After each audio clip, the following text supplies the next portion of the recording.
পরের দিন পর্যন্ত যখন সে জানতে পারল যে সে গর্ভবতী। এই হঠাৎ আসা নতুন জীবনের মুখোমুখি হয়ে সে আতঙ্কিত হয়ে পড়ে। সে ভেবেছিল হয়তো বাচ্চা হলে তার প্রেমিক তার কাছে ফিরে আসবে, কিন্তু সে যখন তার সাথে দেখা করতে যায় গিয়ে দেখে ছেলেটি অন্য কাউকে বিয়ে করছে। তা দেখে তার রক্ত টকবক করে ফোটে, তার চোখ যেন রাগে বেরিয়ে আসার উপক্রম হয়। গতকালই সে তার সাথে সম্পর্ক ছিন্ন করেছে, আর আজ সে অন্য কাউকে বিয়ে করছে। সেই মুহূর্তে সে সিদ্ধান্ত নেয় যে সে এই সম্পর্ক থেকে আর পিছিয়ে যাবে না এবং সে গোপনে এই সন্তানের জন্ম দেবে। এভাবেই 1 বছর পর মাত্র 20 বছর বয়সে সুরিম একজন সিঙ্গল মাদার হয়ে যায়। সন্তানকে বড় করার জন্য তাকে আমেরিকায় পড়াশোনা ছেড়ে কোরিয়ায় ফিরে আসতে হয়। এখনও পর্যন্ত তার বাবা মা জানত না যে তাদের মেয়ে সন্তানের জন্ম দিয়েছে। তাদের মেয়ে এখনও তাদের চোখের মণি ছিল। এমনকি একটি ইন্টারভিউতেও তারা মেয়ের প্রশংসায় পঞ্চমুখ ছিল।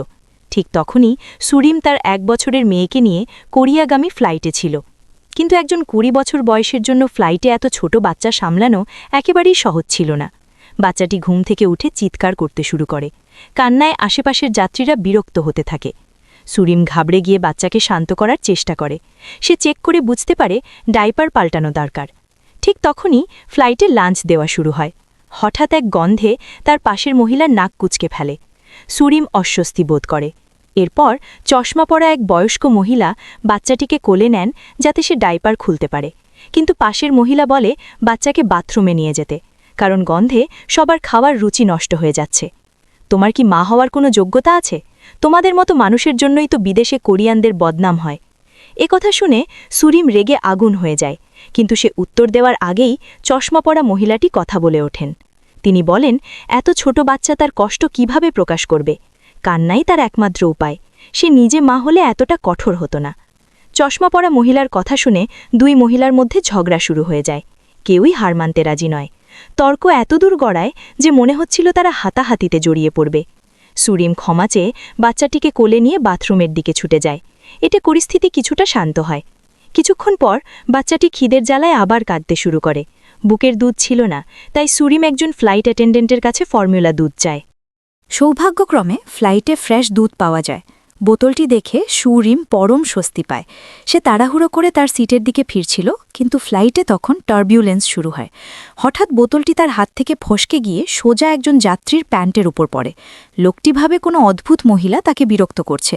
লজ্জিত হয়ে সুরিম তার প্যান্ট মুছে পরিষ্কার করার চেষ্টা করে, কিন্তু পরক্ষণেই বুঝতে পারে এটা ঠিক হচ্ছে না। সে ক্ষমা চায় এবং প্যান্টের ক্ষতিপূরণ দেওয়ার প্রস্তাব দেয়, কিন্তু লোকটি মানতে নারাজ। সে বলে সে তার বিরুদ্ধে হামলার মামলা করবে। এটা শুধু প্যান্টের বিষয় ছিল না। সুরিম তার বাচ্চা নিয়ে চিন্তিত ছিল, তাই সে তাকে বলে যে সে চাইলে মামলা করতে পারে, কিন্তু তাকে আগে নিজের জরুরি কাজ সামলাতে হবে। সারাদিনের ভ্রমণের পর সুরিম ও তার মেয়ে অবশেষে কোরিয়ায় পৌঁছায়।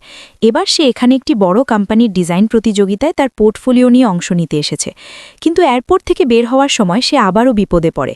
স্টাফরা তার বড় স্যুটকেস দেখে তাকে ইন্সপেকশন অফিসে ডাকে। সুরিম তখন বেশ চাপে ছিল। ঠিক সেই সময় সেই চশমা পরা মহিলাটি সেখান দিয়ে যাচ্ছিলেন। পরিস্থিতি বুঝতে পেরে তিনি বাচ্চাটির খেয়াল রাখার প্রস্তাব দেন। সুরিম ইতস্তত করে, তারপর মেয়েকে তার হাতে তুলে দিয়ে স্টাফদের সাথে ইন্সপেকশন রুমে যায়। সেখানে স্টাফরা স্যুটকেসের সাদা পাউডার দেখে তার টেস্ট করার দাবি জানায়। সুরিম বোঝানোর চেষ্টা করে যে ওটা বেবি ফর্মুলা দুধ, কিন্তু স্টাফরা টেস্ট ছাড়া মানতে নারাজ। তারা বলে যদি এটা দুধই হয় তবে এমন বাক্সে কেন, টেস্ট করলেই বোঝা যাবে। টেস্ট করার পর দেখা যায় এটা একটা ভুল বোঝাবুঝি ছিল। সুরিম এমনিতেই আধ ঘন্টা লেট হয়ে গিয়েছিল এবং ভীষণ অস্থির হয়ে পড়েছিল। তার বাচ্চা একজন অপরিচিত মানুষের কাছে। সে রাগে স্টাফদের বলে সামান্য দুধের পাউডারের জন্য এত টেস্ট কে করে। এরপর সে হন হন করে বেরিয়ে যায়। ফিরে এসে দেখে সেখানে ওই মহিলা বা তার মেয়ে কেউই নেই। সে স্টাফদের জিজ্ঞেস করে, কিন্তু কেউ মহিলাটিকে দেখেনি। সেই মুহূর্তে তার নিঃশ্বাস আটকে আসে। সে পাগলের মতো পুরো এয়ারপোর্টে তার বাচ্চাকে খুঁজতে থাকে আর মেয়ে হারিয়ে যাওয়ার জন্য নিজেকে দোষ দিতে থাকে। ঠিক তখনই এয়ারপোর্টের স্পিকারে একটি ঘোষণা শোনা যায়, একটি হারানো শিশু পাওয়া গেছে এবং তাকে নিয়ে যেতে বলা হচ্ছে। সুরিম আশার আলো দেখতে পায়। সে দৌড়ে ফ্রন্ট ডেস্কের দিকে যায়। সেখানে স্টাফরা জানায় একজন দয়ালু মানুষ তার মেয়েকে পুলিশ স্টেশনে নিয়ে গেছে এবং তারা তাকে একটি কার্ড দেয়। আসলে ওই বয়স্ক মহিলা এয়ারপোর্টে তার নিজের স্যুটকেস হারিয়ে ফেলেছিলেন। নিজের জিনিস খোঁজার সময় তিনি বাচ্চাটিকে হারিয়ে ফেলেন। যেহেতু বাচ্চার মাকে পাওয়া যাচ্ছিল না, লোকটি তাকে পুলিশ স্টেশনে নিয়ে যায়। সুরিম যখন কার্ডটির বিটে তাকায় তার বুক ধক করে ওঠে। সে বুঝতে পারে যে লোকটা তার মেয়েকে নিয়ে গেছে সে সেই কোম্পানিরই লোক যেখানে সে প্রতিযোগিতায় অংশ নিতে যাচ্ছে।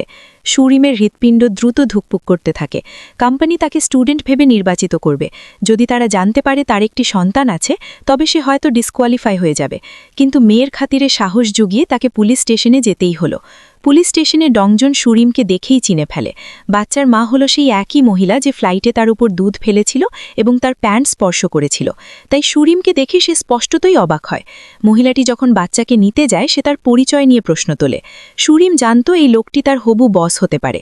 চাকরি বাঁচাতে সে তার সন্তানের সত্যটা প্রকাশ করতে পারে না। নিরুপায় হয়ে সে মিথ্যা বলে যে সে শুধু বাচ্চাটির অভিভাবক, এক আত্মীয়ের বাচ্চার দেখাশোনা করছে। এ কথা বলে সে তাড়াহুড়ো করে বাচ্চাকে কোলে তুলে নেয়। কিন্তু ঠিক সেই মুহূর্তে সুরিমের খালাও পুলিশ স্টেশনে পৌঁছান এবং ভাতিজিকে সেখানে দেখতে পান। খালাকে দেখেই সুরিম অভিনয় শুরু করে। বাচ্চাকে পাওয়া গেছে খালা, আমি তাকে পেয়েছি, ইনি আমার খালা, আসলে এটা ওনারই মেয়ে, আমি শুধু ওদের হয়ে বেবি সিটিং করছিলাম। সুরিমের কথা শুনে খালা এবং খালু দুজনেই বিভ্রান্ত হন, কিন্তু সুরিমের খালাতো ভাই যে সেখানে উপস্থিত ছিল সেই পরিস্থিতি বুঝে সামলে নেয়। সে মন থেকে বলে ওঠে যে হ্যাঁ, এটা তার ছোট বোন এবং দেখতে তাদের মতোই। ভাইয়ের কথায় সুরিম সিঙ্গল মাদার হওয়ার সত্যতা লুকাতে সক্ষম হয়।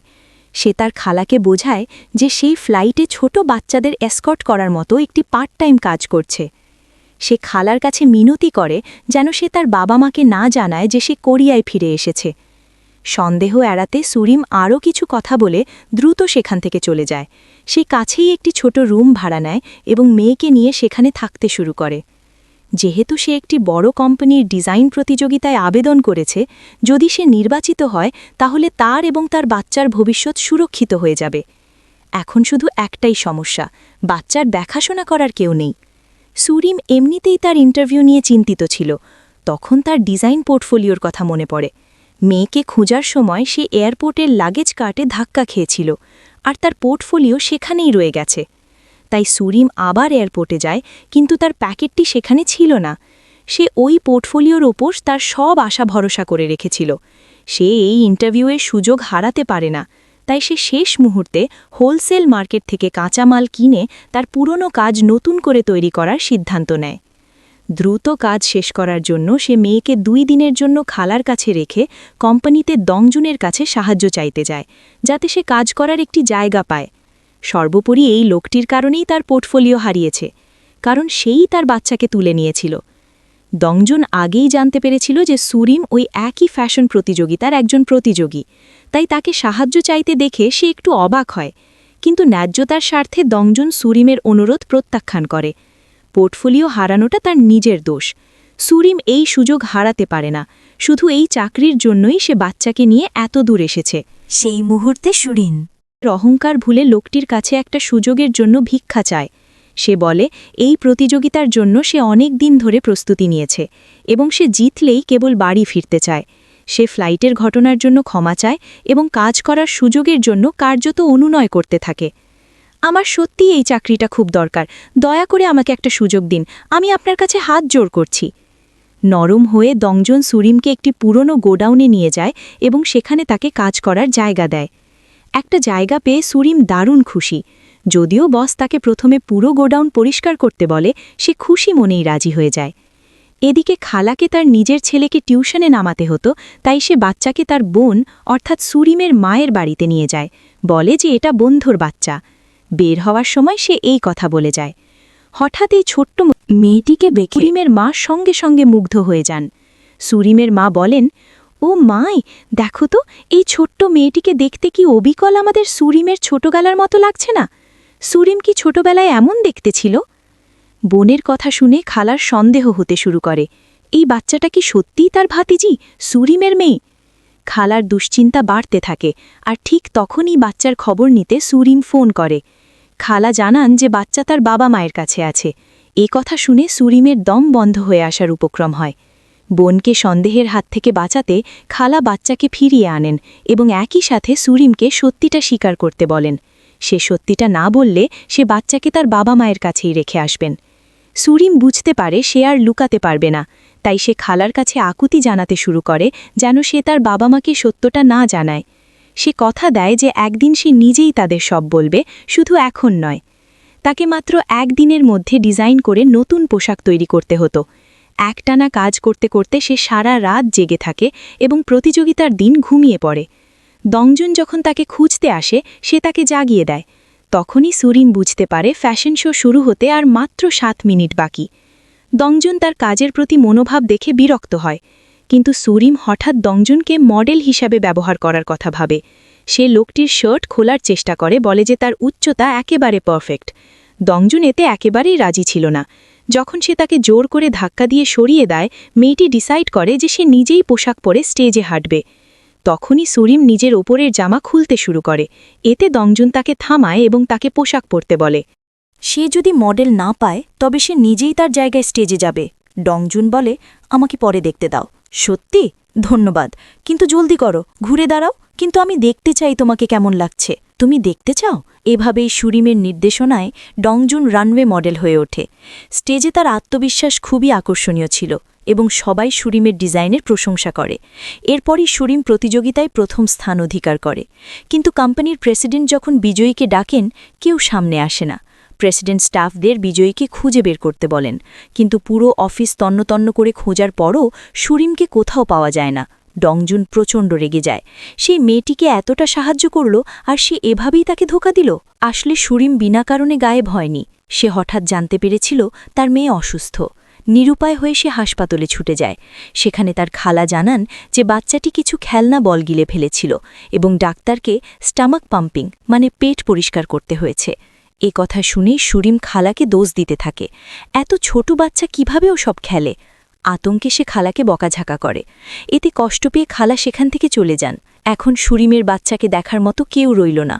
এই কারণে তাকে প্রতিযোগিতা ছেড়ে হাসপাতালে মেয়ের পাশে থাকতে হয়। তার কোনো ধারণাই ছিল না যে তার এভাবে নিখোঁজ হওয়াটা ডংজুনের জীবন কতটা কঠিন করে তুলছে। প্রেসিডেন্ট, যিনি ডংজুনের বাবাও ছিলেন, প্রতিযোগিতাটি একটা প্রহসনে পরিণত হওয়ায় ভীষণ ক্ষুব্ধ হন। তিনি ছেলের ওপর রাগ ছেড়ে বলেন যে এসব তারই দোষ। বিজয়ী কোম্পানি থেকে গায়েব হয়ে গেছে আর মিডিয়া কোম্পানিকে নিয়ে মজা করছে। প্রেসিডেন্ট বলেন, তারা যদি এখনই জনগণকে একটা বিশ্বাসযোগ্য কারণ দেখাতে না পারে তবে ডংজুন তার সিইও পদ হারাবে। এদিকে খালার সাথে ঝগড়ার পর সুরিমের থাকার কোনো জায়গা ছিল না, তাই সে সাহায্য চাইতে ডংজুনকে কল করে এবং সে জিতেছে কিনা জানতে চায়। কিন্তু ডংজুনের রাগ তখন চরমে। তার বাবা ইতিমধ্যেই খবরের শিরোনামে চলে এসেছেন এবং এই অপমানের কারণ এই মেয়েটি। তাই সে চিৎকার করে সুরিমকে তাকে বিরক্ত করতে নিষেধ করে, আর সে যদি আরও বকা শুনতে না চায় তবে তার দূরে থাকাই ভালো। ভিক্টোরি কোম্পানিতে তাকে আর স্বাগত জানানো হবে না। এ কথা বলে সে ফোন কেটে দেয়। এই বকা শুনে সুরিমের হৃদয় ভেঙে যায়। বাচ্চাকে নিয়ে কোথায় যাবে এমন ভাবনার মাঝেই তার খালার ফোন আসে।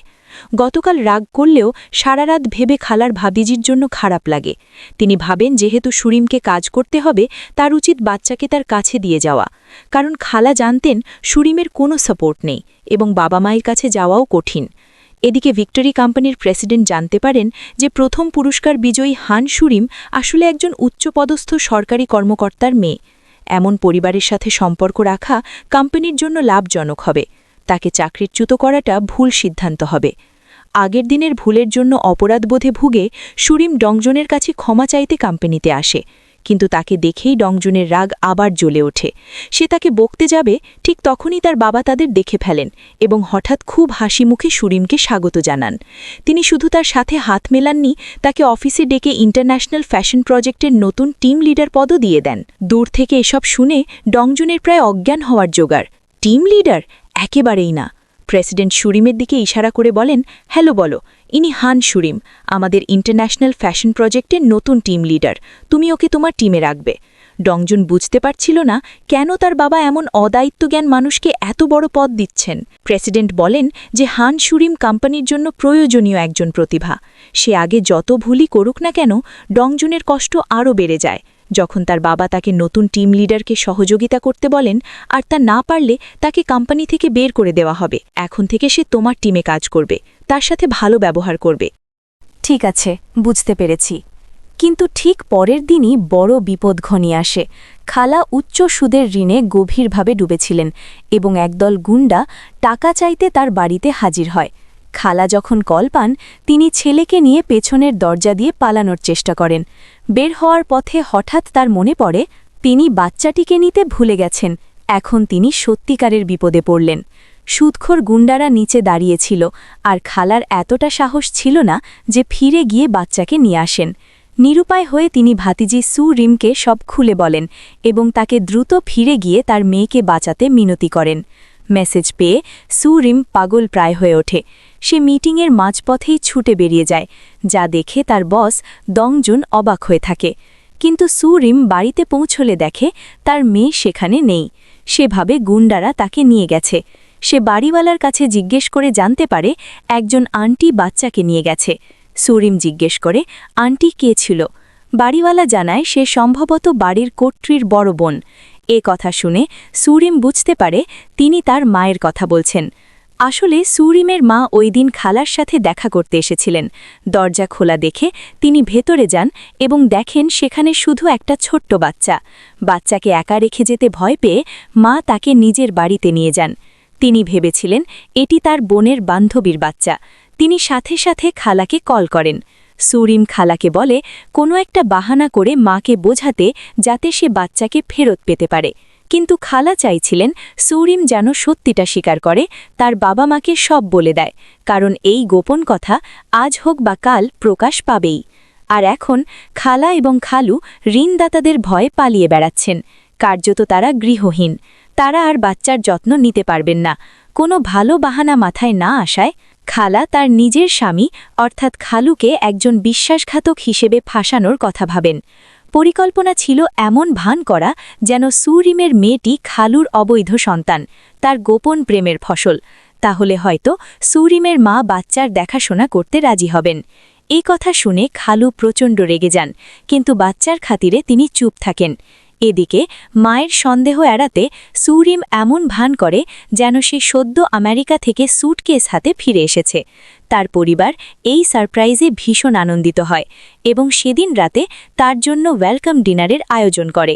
কিন্তু সুরিমের পুরো মন পড়েছিল তার মেয়ের দিকে। সে স্বাভাবিক আচরণ করার চেষ্টা করছিল। তখন একটি রুম থেকে বাচ্চার কান্নার আওয়াজ আসে। সুরিম ঘাবড়ে যায়। যখন তার মা বাচ্চাকে বাইরে নিয়ে আসেন, সুরিম বাচ্চার গোপন কথা জিজ্ঞেস করার ভান করে। তারা খালার শেখা সেই বাহানাই দেয় যে এটি খালুর বিবাহ বহির্ভূত সন্তান। কিন্তু ছোট্ট বাচ্চাটি তার আসল মা সুরিমকে চিনে ফেলে এবং তার দিকে তাকিয়ে হাসতে শুরু করে। ভয়ে সুরিম বাচ্চাকে মাথা নেড়ে না বোঝানোর চেষ্টা করে।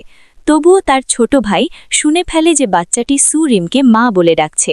সন্দেহ এড়াতে সুরিম একটা অজুহাত দেখিয়ে খাবার টেবিল থেকে উঠে পড়ে। বাচ্চাটি তখনও বুকের দুধ খাচ্ছিল। সুরিম রাতের অন্ধকারের সুযোগ নিয়ে তাকে খাওয়াতে চেয়েছিল। সে চুপি চুপি মায়ের রুমে ঢোকে বাচ্চাকে কোলে নিতে, কিন্তু বাবা মায়ের চোখ এড়াতে পারে না। তারা জিজ্ঞেস করে সে বাচ্চাকে কেন কোলে নিচ্ছে। সুরিম জেট ল্যাগের কারণে ঘুম না আসার অজুহাত দেয় এবং বলে যে বাচ্চার কান্না শুনে সে দেখতে এসেছে। মা ভাবেন হয়তো তিনি গভীর ঘুমে ছিলেন বলে কান্না শুনতে পাননি। এরপর মা সুরিমের কাছ থেকে বাচ্চাকে নিয়ে বলেন যে তার বিশ্রাম নেওয়া উচিত, কারণ কাল থেকে তার নতুন বড় কাজ শুরু হবে। রাতের খাওয়ানোর পরিকল্পনা ব্যর্থ হয় এবং সুরিম বাধ্য হয়ে বাচ্চাকে মায়ের কাছে ফিরিয়ে দেয়। মা ও মেয়ে উভয়েরই থাকার জায়গা হয় সুরিম এখন পুরোপুরি কাজের দিকে মনোযোগ দিতে পারল। তার কাজ তার বস দংজুনকে মুগ্ধ করে। প্রশংসাস্বরূপ দংজুন পুরো টিমকে ডিনারে নিয়ে যায়। পরবর্তী দিনগুলোতে সুরিম বাড়িতে তার মেয়ের সাথে মিশতে পারত না। তাকে দূরত্ব বজায় রাখতে হতো। কিন্তু এতদিন বাচ্চার থেকে দূরে থাকায়, বিশেষ করে যখন বুকে প্রচুর দুধ আসে, তখন স্তন ভারী হয়ে যাওয়াটা সুরিমের জন্য ভীষণ যন্ত্রণাদায়ক হয়ে দাঁড়ায়।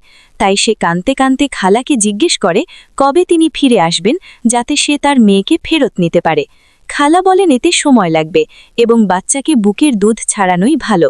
কিন্তু সুরিম চায় আরও কয়েকদিন বুকের দুধ খালাতে, যাতে তার মেয়ে মানিয়ে নেওয়ার সময় পায়। সুরিম যখন মেয়ের জন্য কাঁদছিল, পরের দিন হঠাৎ তার মা বাচ্চাকে নিয়ে তার কর্মস্থলে হাজির হন। মা বলেন তাকে কিছু বিল পরিশোধ করতে ব্যাংকে যেতে হবে এবং বাচ্চা কিছুক্ষণ সুরিমের কাছে থাকবে। মেয়ের সাথে একটা কিছু সময় কাটাতে পেরে সুরিম দারুণ খুশি হয়। মা চলে যাওয়ার সাথে সাথে সে বাচ্চাকে কোলে নিয়ে ব্রেস্ট ফিডিং রুমের দিকে ছুটে যায় তাকে দুধ খাওয়ানোর জন্য। কিন্তু সুরিম জানত না যে তার মা বাড়িতে পার্স ফেলে এসেছেন। মা ফিরে এসে সুরিম বা বাচ্চা কাউকে না দেখে একজন ওয়েটারকে জিজ্ঞেস করেন। ওয়েটার তাকে জানায় তারা দুজনেই নার্সিং রুমে গেছে এ কথা শুনে মা চমকে ওঠেন। নিজের কানকে বিশ্বাস না করতে পেরে তিনি নার্সিং রুমের দিকে ছুটে যান, আর যখন তিনি পর্দা সরিয়ে ভেতরে উঁকি দেন, তিনি আতঙ্কে শিউরে ওঠেন। তিনি বিশ্বাস করতে পারছিলেন না যে তার এমন বুদ্ধিমান ও বিবেচনা মহিলার নিজের একটি সন্তান আছে। এই বেদনাদায়ক সত্যে বিপর্যস্ত হয়ে বয়স্কা মহিলাটি সেখান থেকে ছুটে পালিয়ে যান। আমার মেয়ের বয়স মাত্র 20 বছর, সে কিভাবে একটা বাচ্চা নিয়ে ফিরে আসলো? মায়ের এই অবস্থা দেখে সুরিম তার পিছু পিছু দৌড়ায়। সে জানত সে তার মায়ের হৃদয় ভেঙে দিয়েছে। সে বোঝানোর চেষ্টা করে, কিন্তু তার মা কিছুই শুনতে রাজি ছিলেন না। আতঙ্কে তার মা একটা ট্যাক্সি ডেকে চলে যান। সুরিম বাচ্চাকে কোলে নিয়ে কাঁদতে থাকে। মা যখন জানতে পারেন যে তার নিজের বোন অর্থাৎ খালাও তাকে মিথ্যা বলেছে, খালার বাড়িতে গিয়ে রাগে ফেটে পড়েন। সুরিমের খালা হয়ে তুমি কিভাবে ওর সাথে মিলে আমাকে মিথ্যা বললে? সত্যিটা জেনে খালা এতই লজ্জিত ছিলেন যে কিছু বলতে পারছিলেন না। সুরিমের তখনও অফিস চলছিল, কিন্তু সে বাচ্চাকে নিয়ে রাস্তায় ঘুরছিল। বাচ্চার দেখার কেউ না থাকায় সে আবার খালার কাছে সাহায্য চায়, কিন্তু এবার খালা সরাসরি প্রত্যাখ্যান করেন, কারণ তার মা আগেই সেখানে গিয়ে অশান্তি করেছিলেন। খালা বলেন তিনি শুধু সাহায্য করার চেষ্টা করেছিলেন, আর এখন তিনিই ভিলেন হয়ে গেছেন। সুরিম যতই মিনতি করুক না কেন, খালার মন গলেনি। তিনি বলেন তার যৌবনের ভুলের পরিণতি তাকে একাই ভোগ করতে হবে। খালার প্রত্যাখ্যানের পর সুরিম বাচ্চাকে নিয়ে রাস্তায় হাঁটতেই থাকে। তার এখন কোনো বাড়ি নেই। বাচ্চা শীতে কষ্ট পাক এটা না চাইয়ে সুরিম বাড়ি ফিরে মায়ের কাছে ক্ষমা চাওয়ার সিদ্ধান্ত নেয়। নিষ্পাপ বাচ্চা আর নিজের মেয়ের কান্না দেখে মায়ের মন আর কঠিন থাকতে পারেনি। তিনি সুরিমের কাছ থেকে বাচ্চাকে নিয়ে তাদের দুজনকেই ভেতরে নিয়ে আসেন। সেই রাতেই সবাই ঘুমিয়ে পড়ার পর মা একাকী বসে মদ খেয়ে নিজের দুশ্চিন্তা ভোলার চেষ্টা করেন। তার মেধাবী মেয়ের জীবনটা নষ্ট হয়ে গেছে, এটা তিনি কিছুতেই মেনে নিতে পারছিলেন না। বিদেশে পড়ার সময় সুরিম ছিল তাদের সোনার টুকরো মেয়ে। সে কিভাবে হঠাৎ একটা বাচ্চা নিয়ে ফিরে আসতে পারে? এ কথা ভেবে মা দিনের পর দিন কাঁদেন। এখন তিনি জানতে চান বাচ্চার বাবাকে আমেরিকায় আসলে কি ঘটেছিল। কোনো পুরুষ কিভাবে এক মা ও সন্তানকে এভাবে ছেড়ে যেতে পারে? আমাকে সত্যিটা বলো, এই বাচ্চার বাবাকে? সে কি মারা গেছে নাকি পালিয়েছে? এখনই বলো। মা ভাবেন যে বাবা না থাকলেও দাদা দাদি তো নিশ্চয়ই আছে। তিনি নিজের মেয়েকে সিঙ্গল মাদার হতে দিতে পারেন না, কিন্তু সুরেম তার এক্স বয়ফ্রেন্ড সম্পর্কে কিছুই বলতে রাজি হয় না। মা যতই চাপ দিন না কেন, সে গোপন কথা ফাঁস করেনি। সে জোর দিয়ে বলে যে বাবা ছাড়াও বাচ্চাটি সুখে থাকবে। এ কথা শুনে মায়ের রাগ আবার চরমে ওঠে। মা মেয়ের রুম থেকে কান্নার আওয়াজ এলে কাজ থেকে ফেরার পথে বাবা তা শুনতে পান। স্বামীর কাছে মেয়ের গোপন কথা লুকাতে স্ত্রী বলেন যে সে শুধু বিদেশে সুরিমের কষ্ট নিয়ে মন খারাপ করছে। সুরিমও এই মিথ্যাকে সমর্থন করে, কারণ বাবা সত্যিটা জানলে একেবারে ভেঙে পড়বেন। কিন্তু আজ বাবার মন খুব ভালো ছিল। বাড়ি ফিরেই তিনি সুসংবাদ দেন, তিনি একটি বিভাগের ডিরেক্টর হিসেবে নিয়োগ পেতে চলেছেন। প্রশাসনের সিটটা নিশ্চিত হলেই ওই পদটা তার হবে। কিন্তু এই স্পর্শকাতর সময়ে কোনো ভুল করা যাবে না। একজন সরকারি কর্মকর্তার পরিবারের এমন কোনো কাজ করা উচিত নয় যাতে কেউ খুঁত ধরতে পারে, নইলে তাকে নিচে নামিয়ে দেওয়া হতে পারে। মা সবচেয়ে বেশি ভয় পাচ্ছিলেন যে সুরিমের বাচ্চার সত্যটা প্রকাশ পেয়ে যায় কিনা। তিনি ভয় পাচ্ছিলেন এটা তার স্বামীর নির্বাচনে প্রভাব ফেলবে। সুরিমও তার বাবার ক্যারিয়ার নিয়ে চিন্তিত ছিল। নিরুপায় হয়ে সে বাবাকে সত্যিটা বলার সিদ্ধান্ত নেয়, কিন্তু সুরিম কথা বলতে শুরু করার আগেই একটি ফোন কল তাকে থামিয়ে দেয়। এটি একটি অপরিচিত নম্বর ছিল। সুরিম ভাবে হয়তো অফিস থেকে ফোন, কিন্তু কলটা শোনার পর সে আতঙ্কে শিউরে ওঠে। সে যখন জিজ্ঞেস করে কে কথা বলছে, অপর প্রান্তের লোকটি বলে তার নাম ইয়ং উ। এই ফোন কলটি সুরিমের সাহস ভেঙে দেয়। বাবাকে সত্যিটা বলার বদলে সে কাজের ব্যস্ততার অজুহাত দিয়ে বাড়ি থেকে বেরিয়ে যায়। স্বামীর পদ যেন বিপদে না পড়ে সেজন্য মা গোপনে বাচ্চাকে আবার খালার বাড়িতে পাঠিয়ে দেন। তিনি ভাবেন সবার জন্যই এটাই ভালো। সুরিম বাড়ি ফিরে যখন জানতে পারে তার মা মেয়েকে আবার দূরে পাঠিয়েছেন, তার হৃদয় ভেঙে যায়। কিন্তু সে কিছুই করতে পারে না। সে চায় না তার মা তার বাচ্চাকে ঘৃণা করুক। বাচ্চাটি তো সম্পূর্ণ নিষ্পাপ, সব দোষ মায়ের। সব দোষ তার মায়ের। বাচ্চা ছাড়া থাকাটা অসহনীয় হয়ে উঠছিল, তাই সুরিম তার মেয়েকে আনতে যায়। কিন্তু খালা তাকে থামিয়ে দেয়। তুমি একটা ঝামেলা সৃষ্টিকারী। তুমি শুধু নিজের আর নিজের বাবার বাড়ির কথাই ভাবো। কখনো তোমার বাবার কথা ভেবেছ? সে কত কষ্টে এই সুযোগটা পেয়েছে। খালার এই বকুনির পর সুরিম কার পরিকল্পনা বাদ দেয়। কিন্তু সেই রাতেই রাস্তায় হাঁটার সময় সে তার এক্স বয়ফ্রেন্ডকে দেখতে পায়। সে চমকে যায় আমেরিকায় বসবাসকারী তার এক্স কিভাবে এখন কোরিয়ায়। আর আরও অবাক করার বিষয় হল লোকটি তাকে আবার বিয়ের প্রস্তাব দেয়, বলে যে সে এখন ডিভোর্সড এবং আবার নতুন করে শুরু করতে চায়। এ কথা শুনে হাসি পায়, সে যখন আগে তাকে নির্দয়ভাবে ছুঁড়ে ফেলেছিল, এখন আর তাদের মধ্যে কি সম্পর্ক থাকতে পারে। তাই সে এই প্লেবয়কে সরাসরি মিথ্যে বলে যে তার নতুন বয়ফ্রেন্ড আছে। তাকে এড়ানোর এটাই ছিল একমাত্র উপায়। কিন্তু পরের দিন অফিসে সে তার এক্সের মুখোমুখি হয়। জং উ বা ইয়াং উ এর কোম্পানি ভিক্টরি গ্রুপের সাথে পার্টনারশিপ করেছে। কোম্পানির প্রেসিডেন্ট তার ছেলে দংজুনকে পরিচয় করিয়ে দেন, কারণ সে এই প্রজেক্টের দায়িত্বে ছিল।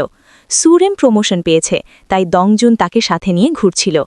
একবার তারা গ্যাস নেওয়ার জন্য থামলে তাদের মধ্যে ছোটখাটো ঝগড়া হয়। এই ছোট্ট দৃশ্যটি সুরিমের এক্স ইয়াং উ দেখে ফেলে। সেভাবে এই লোকটি নিশ্চয়ই সুরিমের নতুন বয়ফ্রেন্ড। সে ভিক্টরি গ্রুপের প্রিন্স সম্পর্কে খোঁজখবর নেওয়া শুরু করে এবং জানতে পারে তার আগে থেকেই একজন গার্লফ্রেন্ড আছে। আজ আসলে দংজুনের তার বাগদত্তা মায়ার সাথে আংটি বদল হওয়ার কথা, কিন্তু সে কাজের জন্য বাইরে ছিল।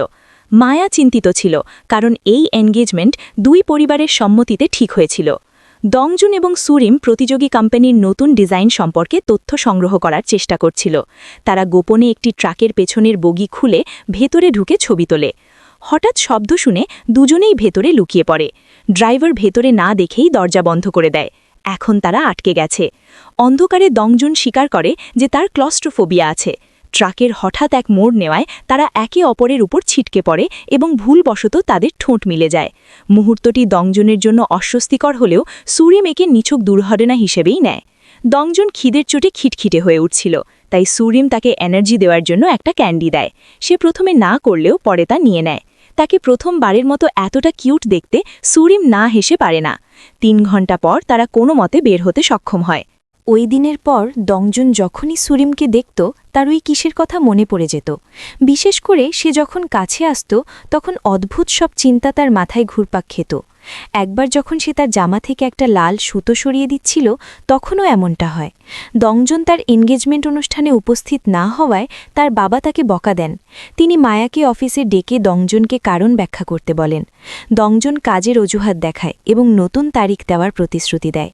মায়া, যে ছোটবেলা থেকেই দংজনকে ভালোবাসত, জানতে পারে সে সারাদিন সুরিমের সাথে কাটিয়েছে। এতে তার মনে সুরিমের প্রতি ঘৃণার বীজ বোনা হয়। এদিকে সুরিম সত্যিই ভিক্টোরি গ্রুপের প্রিন্সের সাথে আছে কিনা তা নিশ্চিত করতে ইয়ং ও দংজনের বাবার সাথে একটি ডিনার মিটিংয়ের আয়োজন করে। সে বিশেষভাবে অনুরোধ করে দংজন যেন তার গার্লফ্রেন্ডকে সাথে আনে। সে দেখতে চেয়েছিল তাকে দেখে তার এক্স গার্লফ্রেন্ডের প্রতিক্রিয়া কেমন হয়। ইয়ংওয়ের পরিবার ফ্যাশন ইন্ডাস্ট্রিতে বেশ প্রভাবশালী ছিল, তাই কোম্পানি তার অনুরোধ মেনে নেয়। কিন্তু ডিনারে ইয়ংও দেখে দংজনের বাগদত্তা সুরিম নয়, বরং মায়া। দংজন তার পরিচয় করিয়ে দেয়। ইনি আমাদের কোম্পানির লিগ্যাল ডিপার্টমেন্টের একজন আইনজীবী। আমরা ছোটবেলার বন্ধু এবং খুব শিগগিরই আমাদের এনগেজমেন্ট হতে যাচ্ছে। একবার ইয়ংও যখন বুঝতে পারে সুরিম সিঙ্গেল, সে তার আত্মবিশ্বাস ফিরে পায় এবং তাকে আবার নিজের করে পাওয়ার কথা ভাবে। এমনকি একটা এনগেজমেন্ট রিংও কিনে ফেলে। এরপর থেকে সে কাজের বাহানায় সুরিমকে তার অফিসে ডাকতে শুরু করে। সুরিমকে একবার একটি উপহার ডেলিভারি করতে যেতে হয়। অফিসে পৌঁছে সে বুঝতে পারে এটা তার এক্সের কোম্পানি। ইয়ঙ্গ পুরনো স্মৃতি রোমন্থন করতে শুরু করে। তাদের প্রথম দেখা, তাদের ভালোবাসার মুহূর্তগুলো। সে শুধু চাইছিল সুরিম তার কাছে ফিরে আসুক। বেদনার্থ কণ্ঠে সে বলে তাকে ছাড়া জীবনটা খুব কঠিন। কিন্তু সুরিম এই প্লেবয়কে আবারও প্রত্যাখ্যান করে। এবার সে কোনোভাবেই পেছনে ফিরে তাকাবে না। সুরিমের মা চাননি বাচ্চার কারণে তার মেয়ের জীবন নষ্ট হোক, তাই তিনি তার জন্য বিয়ের সম্বন্ধ খুঁজতে শুরু করেন এবং পরামর্শ দেন বাচ্চাকে অন্য কাউকে দিয়ে নিজের মতো করে জীবন কাটাতে। তোমার নিজের জীবনটাই সবচেয়ে বেশি গুরুত্বপূর্ণ। কিন্তু সুরিম বাচ্চাকে ছেড়ে দিতে অস্বীকৃতি জানায়। বিয়ে ছাড়াও সে তার মেয়েকে বড় করবে। এই কথাবার্তা তার ছোট ভাই দরজার কাছে দাঁড়িয়ে শুনে ফেলে। এখন সে জানে তার বোনের বিদেশে বিয়ের আগেই বাচ্চা হয়েছে। এ নিয়ে মা, মেয়ে ও ছেলের মধ্যে রুমে প্রচণ্ড তর্ক শুরু হয়। সুরিমের বাবাও বুঝতে পারছিলেন কিছু একটা গোলমাল আছে, কারণ তিনি যখনই বাড়ি ফিরছিলেন দেখতেন স্ত্রী ও মেয়ে ঝগড়া করছে। তিনি বুঝতে পারেন কোনো গোপন গোপন বিষয় আছে। তিনি যতবারই জিজ্ঞেস করেন সবাই চুপ হয়ে যায়। শেষমেশ বাবা সুরিমের অফিসে গিয়ে কথা বলার সিদ্ধান্ত নেন, কিন্তু সুরিমকে কোলে একটা বাচ্চা নিয়ে দেখতে পেয়ে তিনি তার পিছু নেন। কিছুক্ষণ পর তিনি দেখেন সে বাচ্চাকে একটি টিকাদান কেন্দ্রে নিয়ে যাচ্ছে। আর কাছে যেতেই যা শুনলেন তাতে তিনি স্তব্ধ হয়ে গেলেন। সুরিম বাচ্চাকে সান্ত্বনা দিচ্ছিল, নিজেকে মা বলে ডাকছিল। কেঁদো না, কেঁদো না, মা এখানেই আছে, কেঁদো না। বৃদ্ধ মানুষটি তার মেয়ের ওপর ভীষণ রেগে যান। গোপনে সন্তান জন্ম দেওয়ার জন্য তিনি তাকে ক্ষমা করতে পারছিলেন না। জীবনে প্রথমবারের মতো তিনি তার আদরের মেয়ের গায়ে হাত তোলেন। তিনি তাকে বিদেশে পড়তে পাঠিয়েছিলেন যাতে সে জীবনে কিছু করতে পারে। একটা বাচ্চা নিয়ে ফিরে আসার মানে কি? হৃদয় ভেঙে বাবা একাই ভাবতে ভাবতে বাড়ি চলে যান। তিনি মানতে পারছিলেন না যে সিঙ্গল মাদার হয়ে তার মেয়ে নিজের জীবনটা ধ্বংস করে দিয়েছে। তিনি এটাও জানতে চাইছিলেন বাচ্চার বাবাকে। তাই তিনি মেয়েকে ওই প্লে বয়কে কল করতে বলেন। যদি সে বাবা হয় তবে তার দায়িত্ব নেওয়া উচিত। কিন্তু তার মেয়ে কোনো অবস্থাতেই লোকটির পরিচয় প্রকাশ করতে রাজি হয়নি। সে শপথ করে যে সে একাই বাচ্চাকে বড় করবে এবং ওই লোকটি এর কিছুই জানে না। পরিস্থিতি বুঝতে পেরে বাবা সুরিমকে একটি চরম সিদ্ধান্ত জানিয়ে দেন। তিনি বলেন বাচ্চাকে অনাথ আশ্রমে রেখে আসতে। যদি সে তা না পারে তবে সে যেন আর তাকে বাবা বলে ডাকার সাহস না করে। তাহলে তুমিই বেছে নাও, বাচ্চা নাকি আমি, বেছে নাও, যে কোনো একটা বেছে নাও, আমি নাকি বাচ্চা। বাবা একটা কঠোর সিদ্ধান্ত নেন, তার মেয়েকে বাড়ি ছাড়তে হবে। তিনি ঘোষণা করেন যে এখন থেকে সুরিমের সাথে তার কোনো সম্পর্ক নেই। বাইরে গিয়ে এটা বলো না যে তুমি হান পরিবারের মেয়ে। তুমি তখনই ফিরে আসতে পারবে যখন ওই লোকটাকে আমার সামনে হাজির করবে। সুরিম ভয়ে আতঙ্কিত ছিল তার বাবা সত্যি বাচ্চাকে অনাথ আশ্রমে পাঠিয়ে দিতে পারেন। নিরুপায় হয়ে ঠিক তখনই সে তার এক্স জঙ্গর কাছ থেকে আবার দেখা করার আকুতি ভরা একটা মেসেজ পায়। সে চাইছিল না তার মেয়ে কোনো সাপোর্ট ছাড়া থাকুক। এই ভেবে সুরিম জঙ্গর সাথে দেখা করার সিদ্ধান্ত নেয়। সে তাকে একটা সুযোগ দিতে চেয়েছিল। সে যদি সত্যিই আন্তরিক হয় তবে অন্তত মেয়ের খাতিরে সে তাকে মেনে নেবে। তাকে এটা করতেই হবে। সে তাকে জিজ্ঞেস করে, তুমি কি সত্যিই অনুতপ্ত? আমরা যদি আবার এক হই তুমি কি আমাকে মূল্য দেবে? সে যখন চলে যেতে নিচ্ছিল জংও তাকে পেছন থেকে জড়িয়ে ধরে বলে, আমি অনুতপ্ত। যদি পরের জন্ম বলেও কিছু থাকে আমি তখনও অনুতপ্ত হব। আমি তোমাকে সারা জীবনের জন্য আমার পাশে রাখতে চাই। সুরিমের তার এক্সের সাথে নতুন করে শুরু করার কোনো আত্মবিশ্বাস ছিল না, কিন্তু মেয়ের কথা ভেবে সে বাধ্য হয়ে হ্যাঁ বলে। ইয়ংও বাচ্চাদের পছন্দ করে কিনা তা দেখতে সুরিম মেয়েকে তার সাথে দেখা করতে নিয়ে যায়। সেই সুযোগে তাকে সত্যিটা বলতে চায়, কিন্তু প্রথমে সে অজুহাত দেয় যে এটা একটা আত্মীয়ের বাচ্চা, সে শুধু তাকে দেখাভাল করছে। কিন্তু রেস্টুরেন্টে বাচ্চাটি কাঁদতে শুরু করলে ইয়ংয়ের মুখ বিকৃত হয়ে যায়। সে সোজাসাপটা বলে দেয় যে সে কখনো বাচ্চাদের পছন্দ করে না। বাচ্চা পালার চেয়ে জীবনটাকে উপভোগ করা অনেক ভালো। মানুষ কেন সন্তান নেওয়ার জন্য এতটা পাগল হয়? সুরিম তার এক্স থেকে এমন হৃদয়হীন উত্তর আশা করেনি। এটা তাকে তার আসল রূপ দেখিয়ে দেয়। সে বাচ্চাদের পছন্দ করে না, আর সে নিজেও কখনো বাবা হতে চায়নি। সুরিমের হৃদয়ে আবারও ভেঙে যায়। ইয়ং উয়ের ফোন কলের মাঝপথেই সে তার বাচ্চাকে তুলে নিয়ে চলে যায়। যে মানুষটা আমার মেয়েকে পছন্দ করে না তার সাথে থেকে লাভ কি? সে তার এক্সকে কখনো এই বাচ্চার কথা বলবে না। বাড়ি থেকে তাড়িয়ে দেওয়ার পর সুরিম বাচ্চাকে নিয়ে খালার বাড়িতে থাকতে শুরু করে। বাইরের দিক থেকে তার বাবা এমন ভান করছিলেন যেন তিনি তাকে ক্ষমা করেননি, কিন্তু ভেতরে ভেতরে তিনি মেয়ের চিন্তায় অসুস্থ হয়ে পড়ছিলেন।